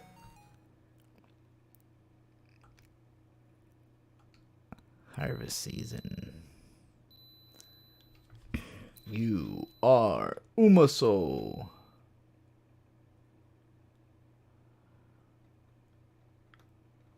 Reminds me of in the third Pokemon movie when Entei kidnaps Ash's mom and says, "You are Mama," in the voice of Yugimoto. Misty Cronexia mentioned it in his top anime movies videos. Maybe I saw that. If it's old enough. I've only ever seen a couple of his videos. Cozy with $2. Domo arigato gozaimasu. Rant about moving out of state / away from family. Moving away from family is lit. Moving out of state is also lit. The process... The main thing that sucks is U-Haul. Like, for me personally, I've moved like 22 times, so I'm very used to moving. The moving part, I don't mind. Packing everything in the house, I can do that in a couple days pretty easily. You know, you just you don't have to be that precious about the stuff, you know, like over the years, each time we moved, we got a little bit less careful and a little bit more like, oh, okay, I know there's other solutions, you know, there's other ways to go about this that don't take as much time, and you know, you develop the skill set of moving. So I've got a strong moving skill set, but you got to put all that shit into something, and if you don't, you know, own a massive trailer, then you probably gotta get a U-Haul. It's expensive. You can only drive it at 55 miles an hour. Driving the U-Haul from Virginia Beach to Rochester, New York took 12 hours. That wasn't even driving U-Haul, actually. That was me driving my car with a U-Haul trailer attached to it that could only go, like, you know, pushing it 60 for the whole drive. So that was a pain. Driving the U-Haul from Rochester to Boston when I moved, the drive was fine, aside from the fact that it was kind of windy and that was scary, because it was, you know, like pushing on the side of the thing, but it was really expensive. It was like $1,000 to move from Rochester to Boston by U-Haul or something like that. So that really sucked. And then we did it from Boston down to Virginia. No, that was the one that was windy. That was the scary one, actually. That was also scary because I had to drive through New York City, and that's fucking a nightmare normally. Doing that in a fucking U-Haul is gross. But I did it. So, yeah. The U-Haul, I don't even mind the driving of the U-Haul. It's the cost and the going through New York City that's the sucky part of it.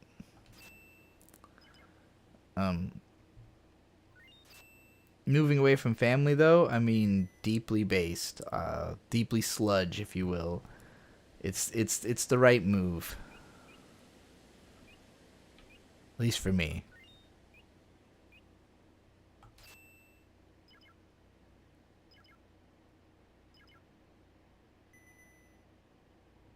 Yeah, it does seem that Misty Cronexia quit YouTube. Don't know why. I didn't watch the video, but probably moved on to greener pastures.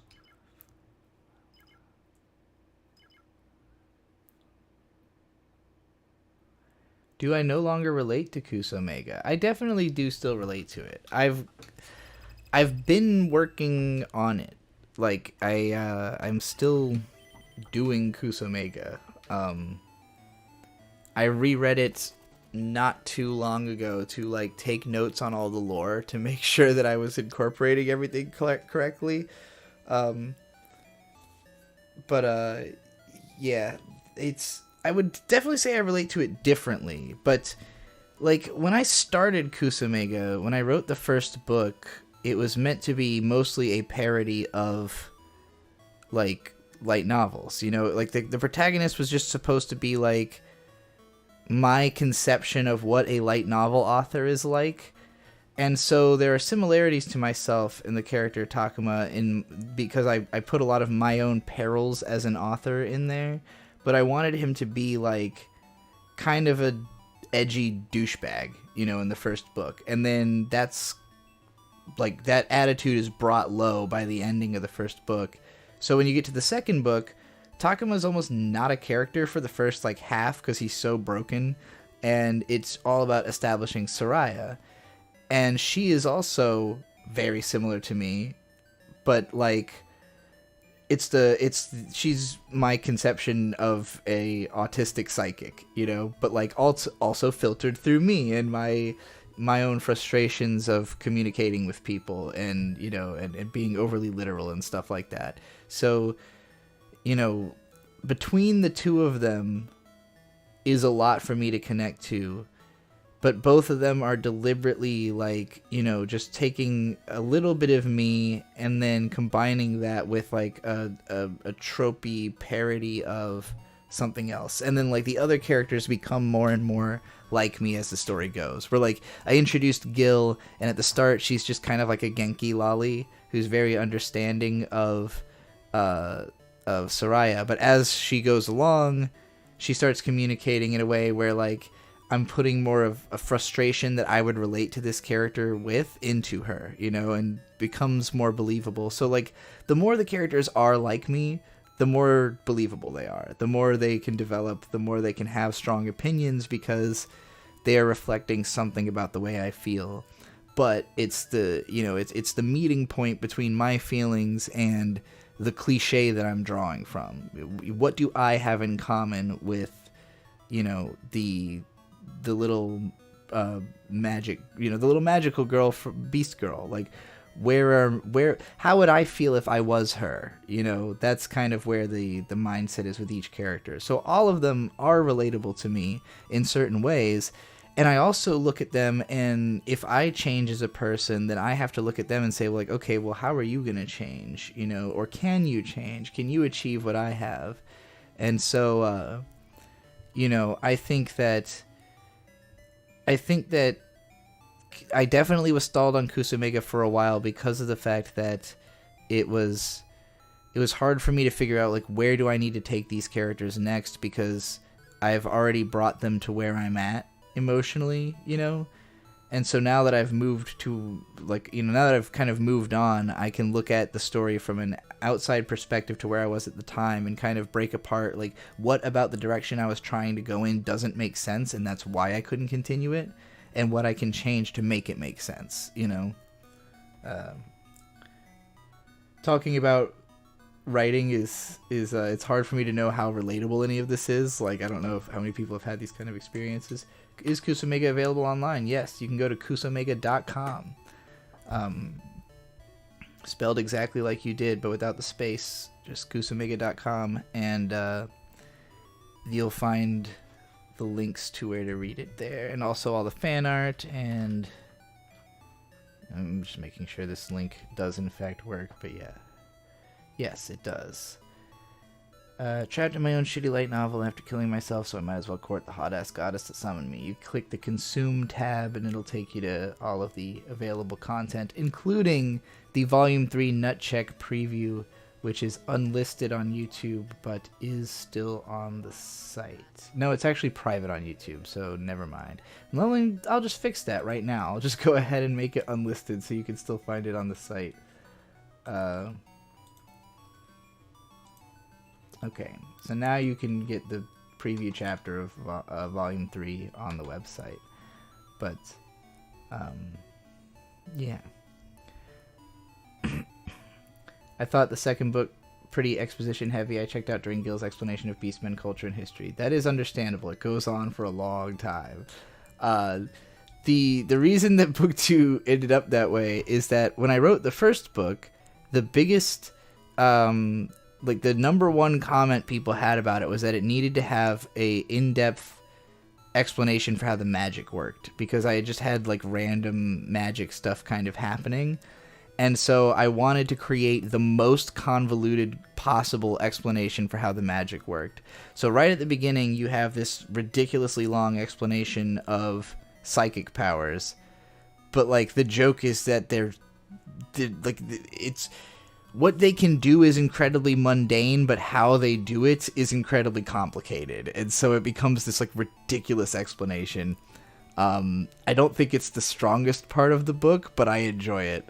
Then you get to the Beastmen part, and I do think that's probably the weakest part of the book, because it was kind of like, I didn't really know how to get all this information into the story. So it's like Gil gives first a long explanation of the history of the Beastmen and why they exist, and then she gives it her personal backstory and like everything leading up to where she's at in the story right now.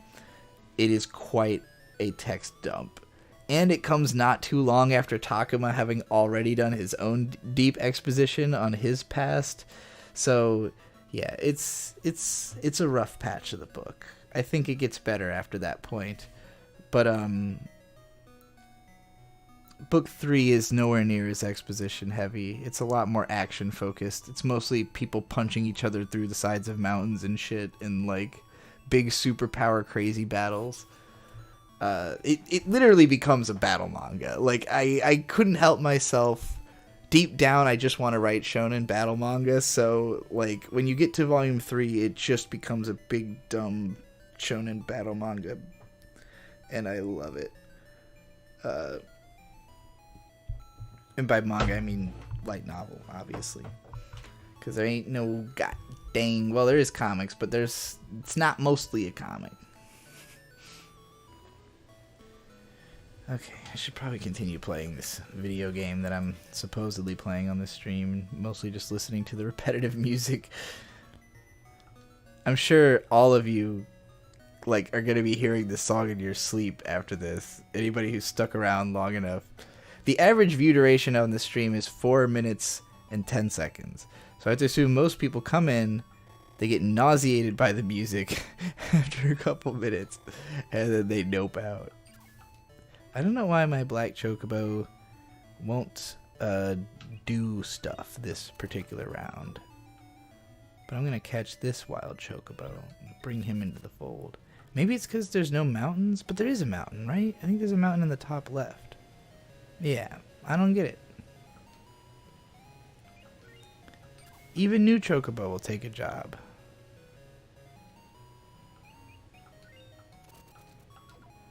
The hidden mechanics in this game are a little deep.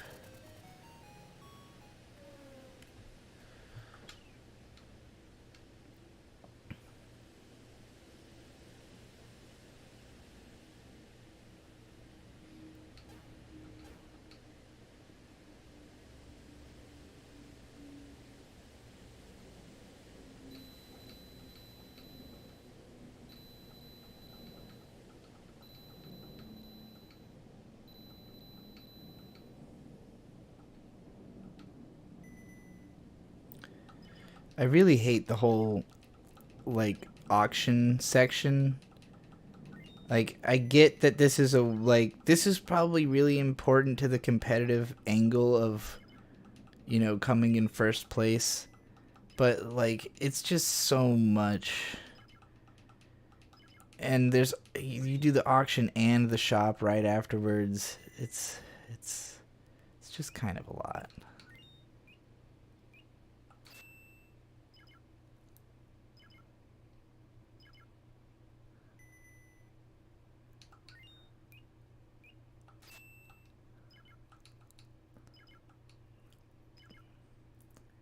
I have no idea how any of this game is working, but I love it. Don't worry, I will explain. I'll make a video about this game. That is my purpose in streaming it here.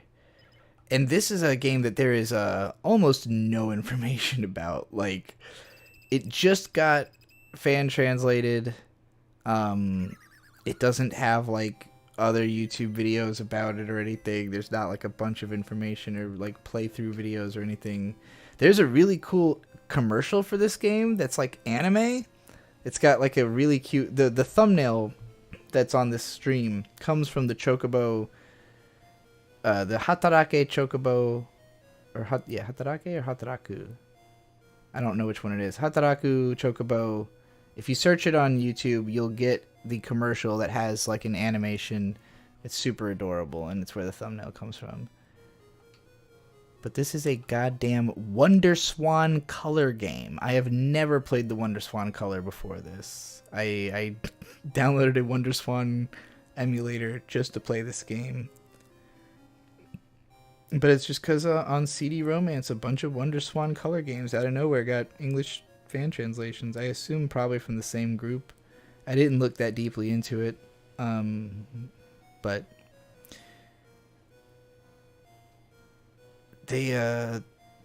there's a couple other new translations I'm interested in as well. I think they finally finished translating the Battle Angel Alita PS1 game, which looks really cool.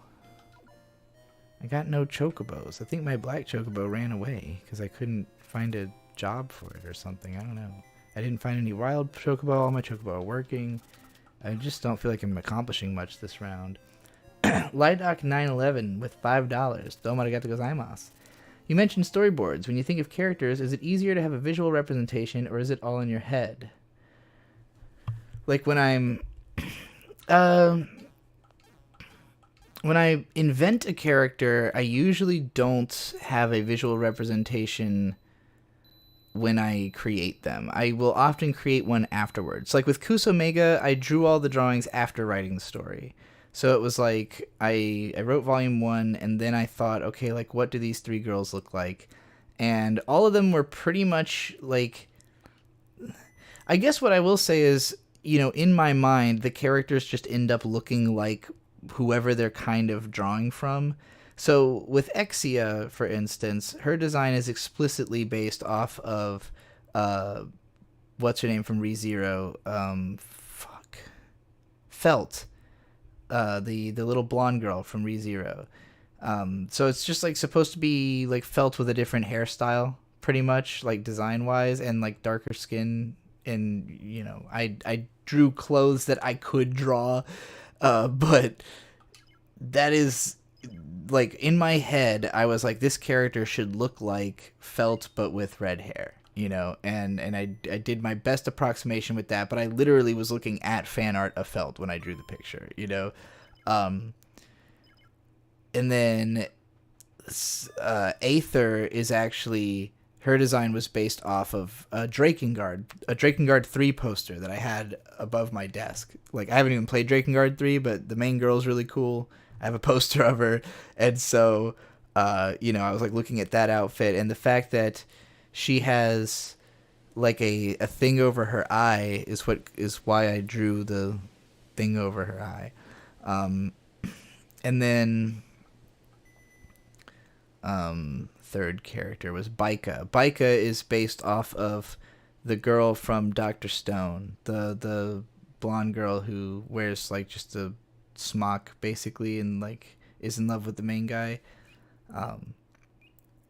So yeah, like when you look at the characters they're based on and then look at them, it's very obvious, but it's just like, you know, I wrote those characters and in my head they seemed similar enough to these characters from other shows that I was like, okay, it's pretty much that character, but, you know, a little bit different. I think that's how most, you know, anime characters come to be is I'm going to write Rei, but she's going to be, you know, she's going to have slightly lighter blue hair and be named Eureka. Like, or I'm going to write Rei, but she's going to have, I'm trying to think of another good Rei clone that I thought that I've seen recently. You know, you get it. You understand. Oh, we did it. We finished, I think, right? Am I done with this level? No. That was just the end of that year. God damn. So yeah, I would say that I pretty quickly come up with some kind of visual for the character in my head, but I usually would draw them only after I've got a clear sense of what I think they should look like and a good model to base it off of, because I can't draw well enough to draw without a model. Just to finish off the Kusomega characters, Soraya is explicitly based on Sabrina from Pokemon. Gil, I think I based her off of like Miriel from Dot Hack Legend of the Twilight or something. It was a little bit more of an obscure one, where I was making her look a little bit more different than she did originally. But yeah, drawing would help me with my writing, but whenever I do, the characters look nothing like how I'm imagining them and it becomes difficult to describe them. Yeah, that would be tough too. Like, that's the other funny thing is when I read like books, I don't picture anime. I picture stuff fairly realistically, and so it's funny to me when I'm reading a light novel and like at first like I'll be reading it and I'll be picturing the characters as like regular looking people, and then I get to the anime illustrations and I'm like, oh right, this character's supposed to look like this, you know.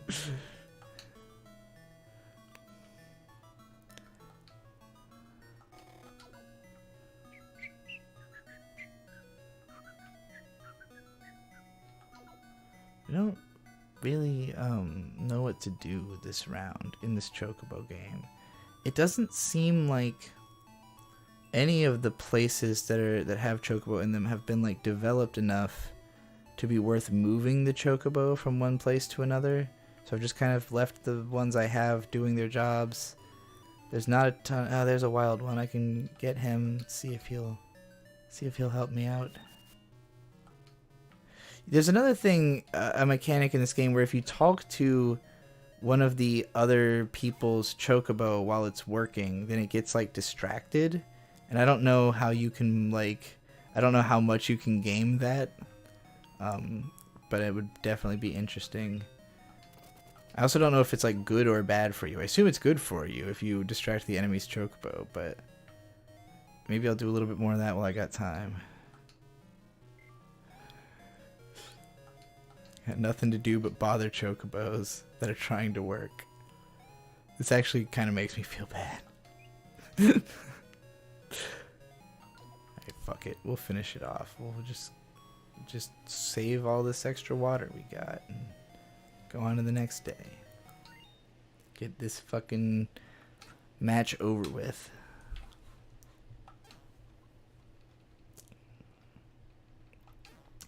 Languid Landscape Lad with $5. Domo arigatou gozaimasu. I remember you just being into women. Why did you get a male partner? If that's too intrusive, feel free to ignore. Well, you know, sometimes you're just wrong about yourself. And when I first went through puberty, I thought I was bisexual. I got really attracted to posters of Link and Dante that I had on my wall. And so I tried to, I talked about this on an internet forum I was a part of called Otaku Boards. I made a post about being bisexual and explaining my feelings about it. And another guy on that board who I guess was feeling similar feelings, contacted me to tell me about it, to be like, oh fuck, I actually won this round. Wow. I didn't even feel like I was doing well, and I literally had my first actual victory. So incredible. But yeah, so this 17-year-old guy, when I was 14, was telling me how my post had resonated with him and all that, and he wanted to try dating me, even though we were on the internet, you know. And I was like, okay. So I gave him my phone number, and he called me, and it was really difficult, because my attitude towards romance has always been to be the fawning girlfriend type, I'm all over you, you know. And I wanted to be like that, but when I heard him talk, he had a really nerdy voice. It was off-putting, and I also didn't want anyone in my family to know or ask me any questions about this. And he had called me twice, even though I told him the first time that I was busy because I was playing video games with my brother. And I was already like, no, I'm done with this. So I sent him a really shitty DM, being a cunt and breaking it off. And so that kind of made me think that I wasn't into guys for a while, because I had been so, I guess, turned off by that particular guy. And I also think part of it was that there would have been a lot of tension between me and the people I was around, and also that I was uncomfortable with myself, because throughout high school I hung out with nothing but extremely handsome guys. I surrounded myself with really good-looking guys. All my friends were good-looking, and I always felt like shit for the fact that I was not good-looking. You know, that I was the one not even because I don't think I have naturally good features, just that I wasn't taking care of myself. You know, I let myself be overweight. I had shitty facial hair and out of control hair, and just not taking care of my teeth or anything, you know, just looking like shit. And you know, and everyone around me is gorgeous. And you know, I have always appreciated the attractiveness of my friends. I just couldn't imagine myself doing anything sexual with them. And I think part of that is just because of my self-image at the time, that I didn't feel good about myself to be somebody who's willing to even be thinking about stuff like that. I was too busy trying to fantasize about, you know, meeting a woman that was going to make my life feel worthwhile, and make me, let me disappear into them, you know, let me just dedicate myself to them instead of being myself. That was more the mindset and goal. So like the thought of approaching another man from like a position of security enough to be like, I want to be your woman, you know, I just didn't have that ability. And, you know, when I started transitioning, I very quickly came to terms with the fact that I was bisexual. Like, that was obvious. It was liberating to realize, but it was also a little scary because, like, yeah, all my friends were handsome guys, and it was weird to think that, like, the only thing that had kept me from ever, you know, even attempting to, like, I don't know, flirt with any of them or whatever, is just that I thought I wouldn't. I just thought, you know, you would be scared, you'd see the dick and you'd run away. You know, that was my thinking. Oh, you'll see the dick and you'll run away. It's just not true. And, you know, Bird is the first person I met who was not only a guy I'm attracted to, but showed signs of being attracted to me, was like, you know, really making it clear that he thought I was attractive. And so, you know, I'd had like trans women and gay men flirt with me on the internet before, but it was never someone in front of my face who I know is attractive, who I feel a chemistry with, literally signaling to me that they're attracted to me. And like that was enough to make me be like, you know what? I think I like this guy more than most people, you know, like regardless of gender. So I was pretty easily drawn to him. And I don't think I could possibly find anyone better. I don't think they exist. So I feel pretty good about where I've ended up. Surya with $5 says, the trailer for Belle. Let's go ahead and watch it. I think I'm done with this game. So we're going to go ahead and switch over to display capture and we'll go watch that Belle trailer. 'Cause I'm tired of playing this. Glad I got first place on a stage finally. Alright, let's move. I've been reading comments, so let's go over to YouTube. I've been meaning to actually watch this movie. It seems to be very controversial. Like I've seen extremely divergent opinions about this film going in, you know, people who love it, people who have really hated it. So, and I feel two types of ways about a lot of Mamoru Hosoda movies. I love Summer Wars, one of my favorite movies. Boy and the Beast was weird, but interesting. Mirai of the Future was weird, but interesting. Wolf Children was weird, but interesting.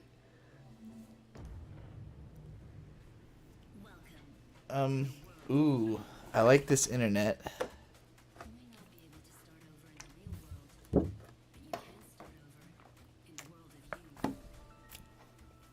I would like. I don't like her face, her makeup, I guess you would call it. Whatever you want to call the look she's doing on her face, I'm not a huge fan of. I think that's the biggest probably reason I haven't watched this already, is that I wasn't drawn to that design. I mean, this looks like it's Summer Wars. Like, it looks pretty much like Mamoru Hosoda has created a genre he intends to stay in with various films throughout his career, because he made the Digimon Our War Game movie, and then he made Summer Wars, and now this, and I'm feeling like they're all kind of connected in some way. That guy looked like a Wonderful 101 character or something.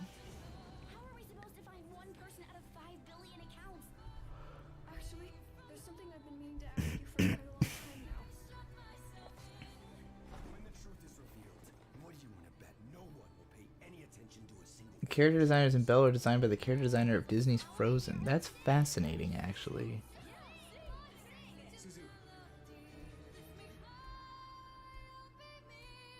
The singing almost reminds me of Frozen a little bit, actually. I'll definitely watch it. it looks like it doesn't necessarily look like my type of movie the way that Summer Wars did, where that was a movie that like I could just tell from an early point that I was all about it. It's also been a while since I've rewatched that movie. That's also one of Bird's favorite movies, so we will probably have to do a big Summer Wars rewatch, and I'll have to make some kind of video about that movie, because I've been meaning to forever, and I feel like after meeting Bird's family, I probably could understand the movie better, because he comes from that kind of big family that's led by like a strong matriarchal figure, and so I could see why he would connect with it extremely strongly. But yeah, I need to rewatch that, and then I'll definitely check out Belle and probably make a video about it. It's one of those where I've sort of been waiting for more people to ask, like, because with the way I select media to cover on the channel, I usually try to just pick whatever's most popular that's obvious, but sometimes my posting about something contributes to its popularity. Sometimes I catch something before it's popular and my video kind of grows with it. Like, I think Summer Ghost is an example of something that video is going to keep growing in the long term, because more and more people will keep watching Summer Ghost. And I happened to like watch it right when it was subtitled. Whereas Belle is a movie that like hasn't, I think, reached the peak yet of people who are going to have seen it. And so like I was kind of waiting for that point where people start being like, "Hey, have you seen Belle yet? Hey, have you seen Belle yet?" So I'm thinking we're getting there. I'm thinking we're getting to about that point.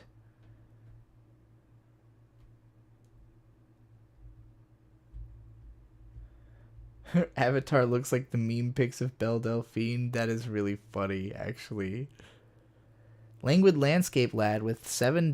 Domo arigato gozaimasu. Thoughts on ContraPoints and H Bomber Guy. I love ContraPoints. She's fantastic. I had a period of a few years where I was struggling with her for two reasons. One, I was with my ex who wouldn't watch the videos because it's too convincing, probably. And also because that was when Contra had transitioned. And initially, a big part of how I connected with Contra was feeling like I was in a very similar place of like, I identified as sort of gender fluid. I was sort of like dipping into the realm of having both identities, but not really I was very non-committal to the idea of like being trans because I didn't understand it enough, and I didn't, I think just my lack of presence within the community made it difficult for me to understand like the mentalities of people that were in it. And so like, maybe watching those videos would have helped me over that time, but it was a feeling like, oh, you got ahead of me, and now I'm kind of stuck back here and I haven't caught up yet, and I'm not ready to be there yet. And then once I started transitioning, I hardcore went back and like just caught up on all the Contra videos and was like, I don't know why I didn't keep watching you, because I love all the videos. I think Contra's a little bit of a goofball. I think maybe being... she gets a lot of criticism from a lot of people, but she's also extremely successful. And I remember when I first got extremely successful and also was getting a lot of criticism, I listened to a lot of it and I always improved myself, but I also kind of had the position of like, yeah, but I'm kind of, I'm kind of the one, and I'm kind of the smart one, like it was sort of a little bit of a, if you can't argue well enough to make me feel like I fucked up, then I'm not going to feel like I fucked up. And that's a bad way to be. And I'll even thank Econ for helping me to realize that, he was very critical of that mentality where he was like, it's your job. If somebody just says like, hey, I hate your video, you can be mad that they didn't explain it well, but ultimately you have to figure out why they didn't like your video. if you want to be able to make that person, if you want to convert them or people like them or whatever, you know, like if you want to understand it, it's up to you to make sure you figure out why they don't like it. And so, yeah, I guess the only reason I'm explaining this is that when I see Concha on Twitter, I feel like even though she's trying very hard to be responsible, she can't help herself but to want to be like, you know, an over-the-top cartoon character. And I think that even for me, there's times where I'm like, you don't have, you know, you could calm down a little bit. Like, you've already got, you're an adult, you're already successful. You don't have to be this outrageous all the time. But maybe I'm just jealous. Maybe it's just because I've had to be humbled. And I want to see everyone else my age drawn to the same level or something. I have no idea. H-Bomber guy is alright. I don't like when he talks about politics because he's such a smarmy ass about it. But I like when he talks about video games. I watched his Deus Ex video, which was 3.5 hours long, and it was fine. It's okay, just like what the thumbnail of the video says.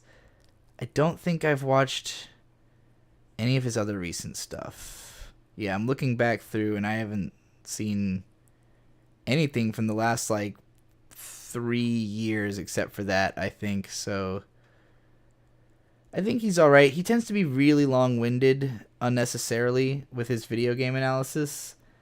They're usually, like, he makes the same point over and over again, and that can get very tiring for me.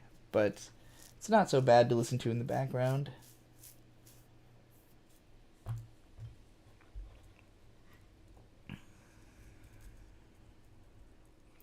I didn't know you were trans. What are your pronouns? My pronouns are she, her.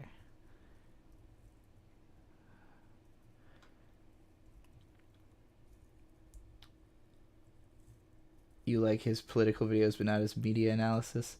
I mean, I've enjoyed some of them. I just don't. I don't agree with anybody's politics, so that's a really difficult part for me. Like, there's not a political YouTuber I'm gonna follow and be like, wow, this person has all the answers. It's more likely I'm gonna go, like, you know, all right,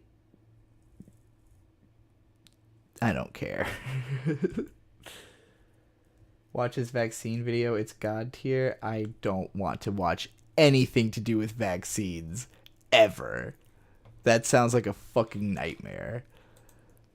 I hate politics. Like, I really hate politics. I've hated it more and more every year of my life, and I've reached the point where I'm really not willing to engage with it or even humor it for the most part. Like, I just, I don't respect politics as a subject, basically. Alright, I gotta figure out something else to do now that I've given up on the Chocobo farming. I also have to show you all the Chocobo farming, I also, since we've been talking about liberal queer theory YouTubers, watch James Somerton. He's really good. I just watched this 50-minute video on Nintendo's queer relationship with gender right before I started this stream, and I enjoyed it. It's about how, you know, Link's a twink and everything. I even left a comment right here. Link is how I realized I was bisexual. I literally just talked about this on the stream, and I commented it earlier today. Anyway, let's watch this fucking Hatarake Chocobo commercial. It's so adorable. And it's anime.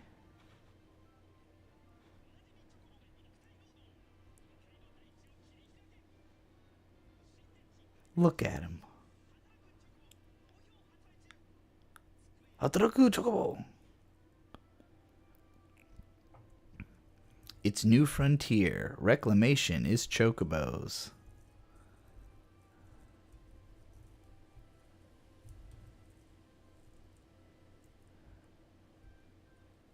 Oh, I like her.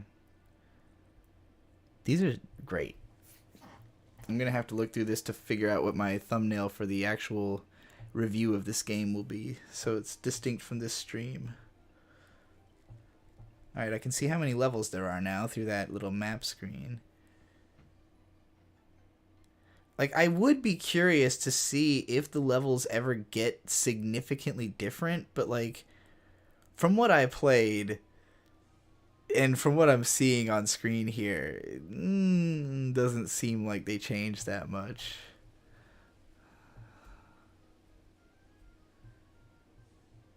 These animations are fucking great, though. I really want to know who did this. It looks like UFO Table.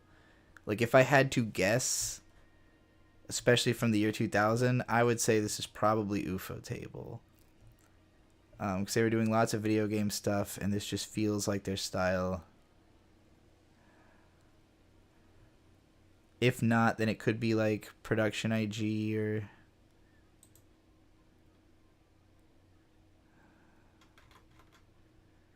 Yeah, these people are like talking about it like it's Square somehow that caused... I'm sure they just hired an animation studio to make this.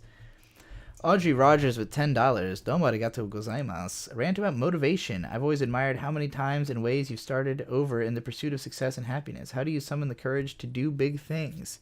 It's the fear of not having done it more than anything that gets me through. It's fear, anxiety that drives me.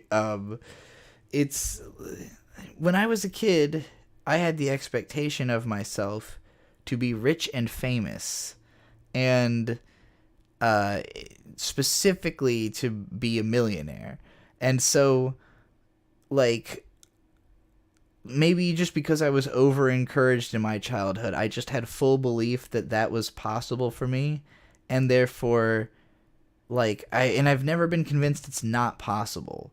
And so, like, every time I go at it, it's like, well, let's see if it's, like, let's see what I can do to get that much closer to the, see where can I go? What's the highest I can get to? What's the most people I can reach? What's the most money I can make? What's the most stuff I can do? Like, I just want to be able to have as many experiences as possible, and, like, come out, like, I just don't want to ever find myself sitting there thinking, like, wow, I fucking didn't do shit, And sometimes I feel that even now. Like, sometimes I feel like I have not done shit because I haven't done enough of the things that I really value or have come to value. And I've spent a lot of time on stuff that, feels frivolous in retrospect, but also a lot of time on stuff that is legitimately great. And I have a lot of good memories. So, like, I feel like if I hadn't put that effort in, I'd have nothing. I would be sitting here with literally nothing if I had not put in the effort I put in before, because I lost so much of what I actually had that, like, it's astonishing to think I was left with anything afterwards, like, I should be in the, like, most people when they fuck up the way that I have fucked up are in a much worse position than I am. And I feel like I'm in a great position to rebuild and get my shit back together because of the fact that I am building off of, all this work that I did before.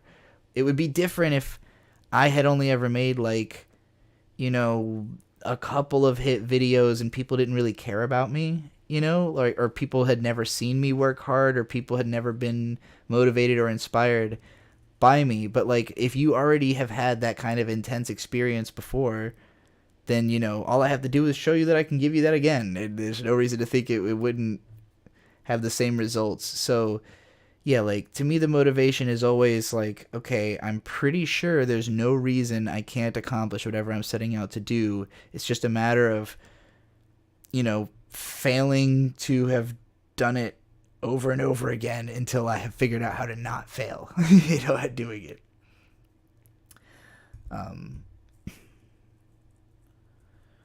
True Fox 1 with $2. Arigato gozaimasu to itashimashite. Top 10 videos you've ever made in your opinion. Oh boy. Alright. Let's go back through the channel. Let's find out what I think are the top 10 videos I've ever made. Let's see here. Okay.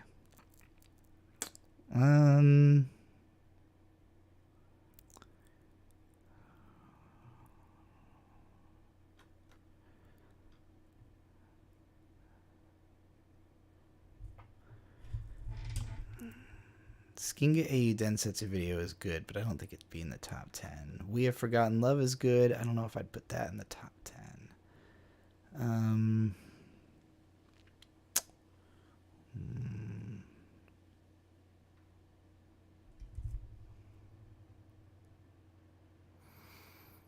I like the most underrated anime of all time.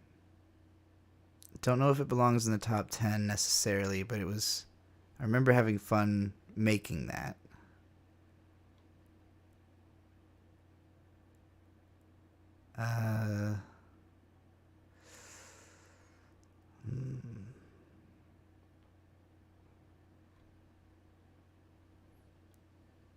This is difficult. I like You Will Drop Everything and Push Meme to the Edge. All My Faves Are Dead, even though they're both very weird. And it Compress Decompress, which I don't think is actually even up. I'm not sure why. Oh, probably because it went into just too much extra detail about whatever my life was like at the time. The Great Anime Director Who Time Forgot is like still probably my favorite video I've made. Just because it to me it represents like the ethos of what I'm trying to do the best. The difficulties of being right about anime. This is a significantly underrated one to me. This is one I come back to in my own mind a lot as like I think what Hazel is doing now on YouTube is like the extended cut version of what this video was about. Like it was about me just trying to figure out this piece of information about Lupin for a few days and like coming to a point where even though I had better information than I started with, I just don't feel like I could ever get complete enough information to truly answer the question. And, you know, taking that little detective journey is a lot of fun. And so that's one I like. I also really enjoy my two... the hype mashup music of Gurren Lagann and the badass guitarist behind Trigun, Bebop, and Ippo. I probably like the second one more, but that's just because like I care so much about this composer and discovering that he was the guitarist on all the Yoko Kanno soundtracks was really fun. And like I like the way Victor edited this video, because Victor edited this video. It's another one. I don't know if I'm going to be able to come up with 10. Because I feel very divisively about a lot of my videos. Like, there's a lot of them that I look at and I go, yeah, it's great. But the Akiyuki Shinbo series is really strong. I really hope to find an opportunity to continue the whole dissecting Shaft thing. Because the Shinbo videos are... after Great Anime Director Who Time Forgot would probably be my favorite, like, big research project in that vein. It might even be better than that, honestly, but... that one's just such a succinct and well done video. How to Recognize a Terrible Anime is not one of my top 10 favorite videos in terms of quality, but it is one of my top 10 favorite videos in terms of it literally makes my career possible. Let's see. 10 best things happening in anime this decade. I think that was a really fun idea, and I hope I will be inspired to do that again when we get halfway into the 2020s. So, you know, remind me in 4 or 5 years to do a follow-up to 10 best things happening in anime this decade, because that's really fun. Anime is getting lazy with its meta is another really big one.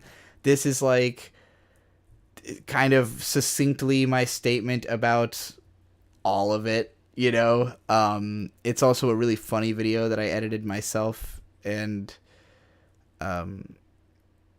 it's rare that I do a good job with that, and that was a good one.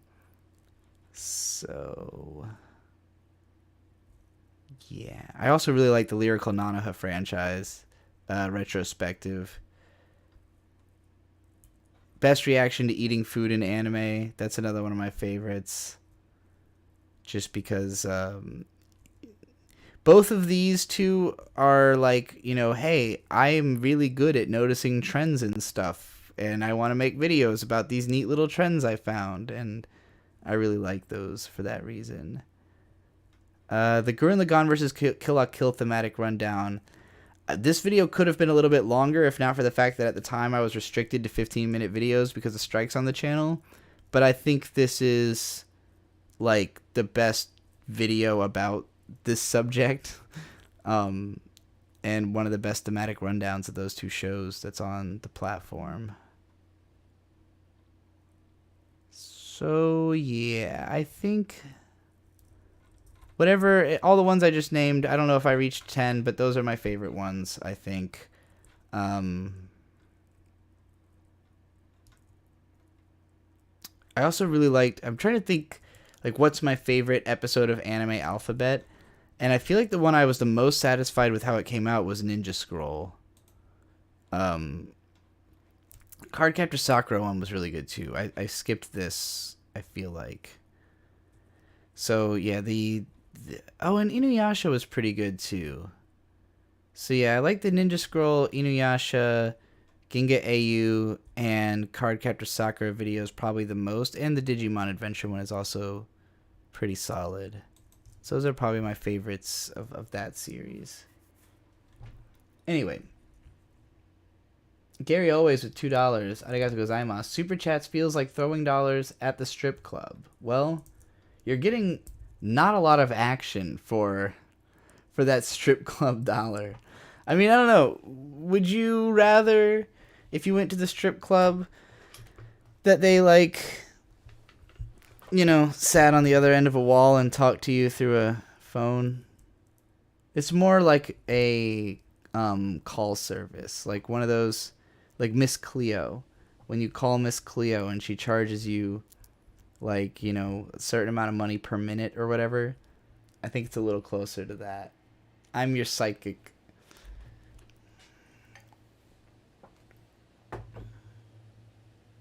The Ari Ferreira vids are funny and interesting. I like those. It's very incomplete though, and like revisiting the first Ari Ferreira video, it's just because of the fact that the show is so fucking incomprehensible. Me trying to explain it doesn't really help. Like I watch the show and me trying to explain the show, and I feel just as lost. Like, so I think in that sense, I didn't need to be like so in depth trying to explain what was fucked about it, because it was like sometimes it's not even clear what I'm trying to describe. And I was gonna go way farther with that series, but I got burned out on it quickly because I tried to read the light novel and I just couldn't fucking stand it.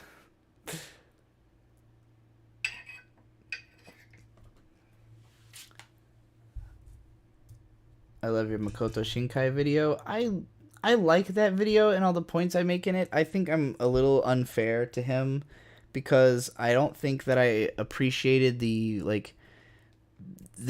emotional visual metaphors and stuff in his movies enough. Like, you know, I think there's more being said in the aesthetics than in the dialogue, and I was very critical of the dialogue without really addressing the strengths of the aesthetics beyond that they are, like, pretty, you know? Like, what do they mean emotionally? But I still think it's a pretty good video. And yeah, the asterisk war sucks. I somehow bypassed that just now when I was listening. That's still in my top, like, that would be, like, the great anime director who time forgot is the one I'm the most proud of, because I feel like it's a video that you can very easily show to pretty much anybody and they'll immediately get it and why it's so good. Why I think it's so good anyway. The asterisk war sucks is like the, you know, slightly more deep tier, like, hey, if you're willing to sit through a 4-hour video, this is the one, you know, this is the one that's gonna impress you. So that would probably be my other favorite that I've done. But I also think it's kind of an obvious answer.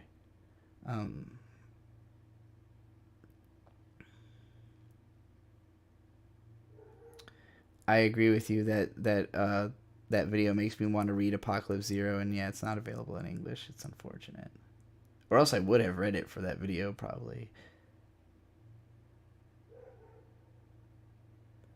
I have not watched the second season of Arifureta. I didn't even finish the first one. I got, like, once they left the cave and they met the bunny girl, I just was like, what even the fuck is this show anymore? Like, this is madness.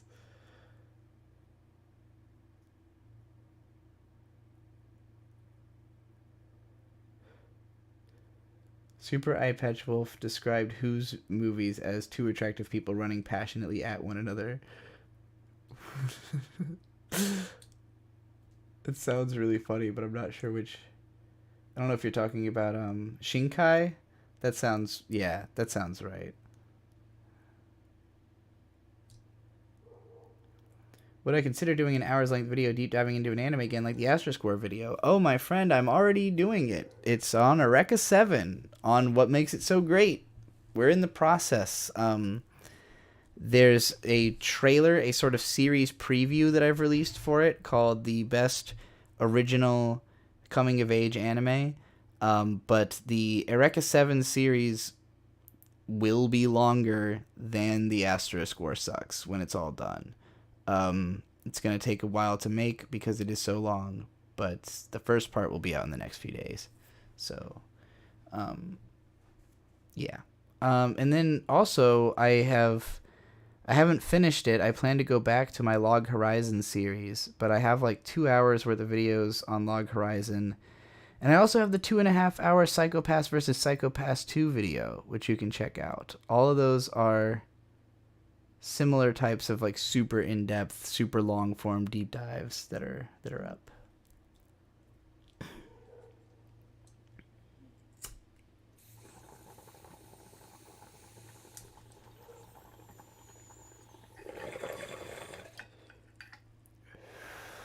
Well, I'm starting to wind down. I've been streaming for 2.5 hours, and it's 12:30 at night. So if anybody has any last rant requests, any last super chats they want to throw, or just to say your goodbyes, or your late hellos, let me know while I finish off the rest of this bong.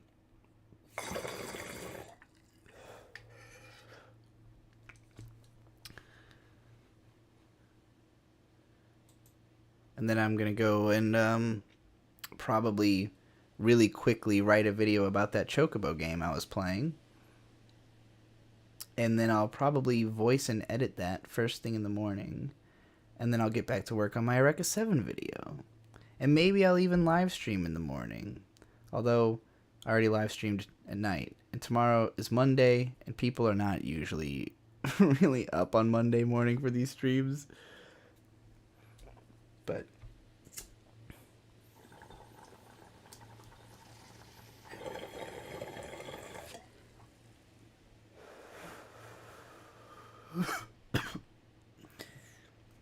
I'm still poor, so I'll settle for a good night. Good night.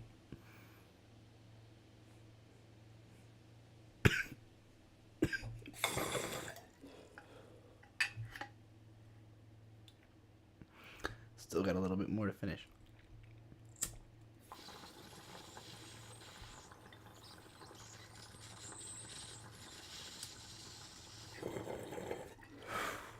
Okay.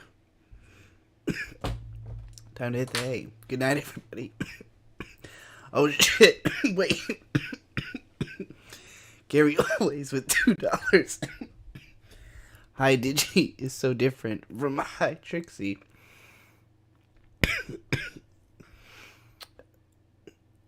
I'm glad to hear it. I hope to be different from Digi in as many ways as possible. Alright, everybody.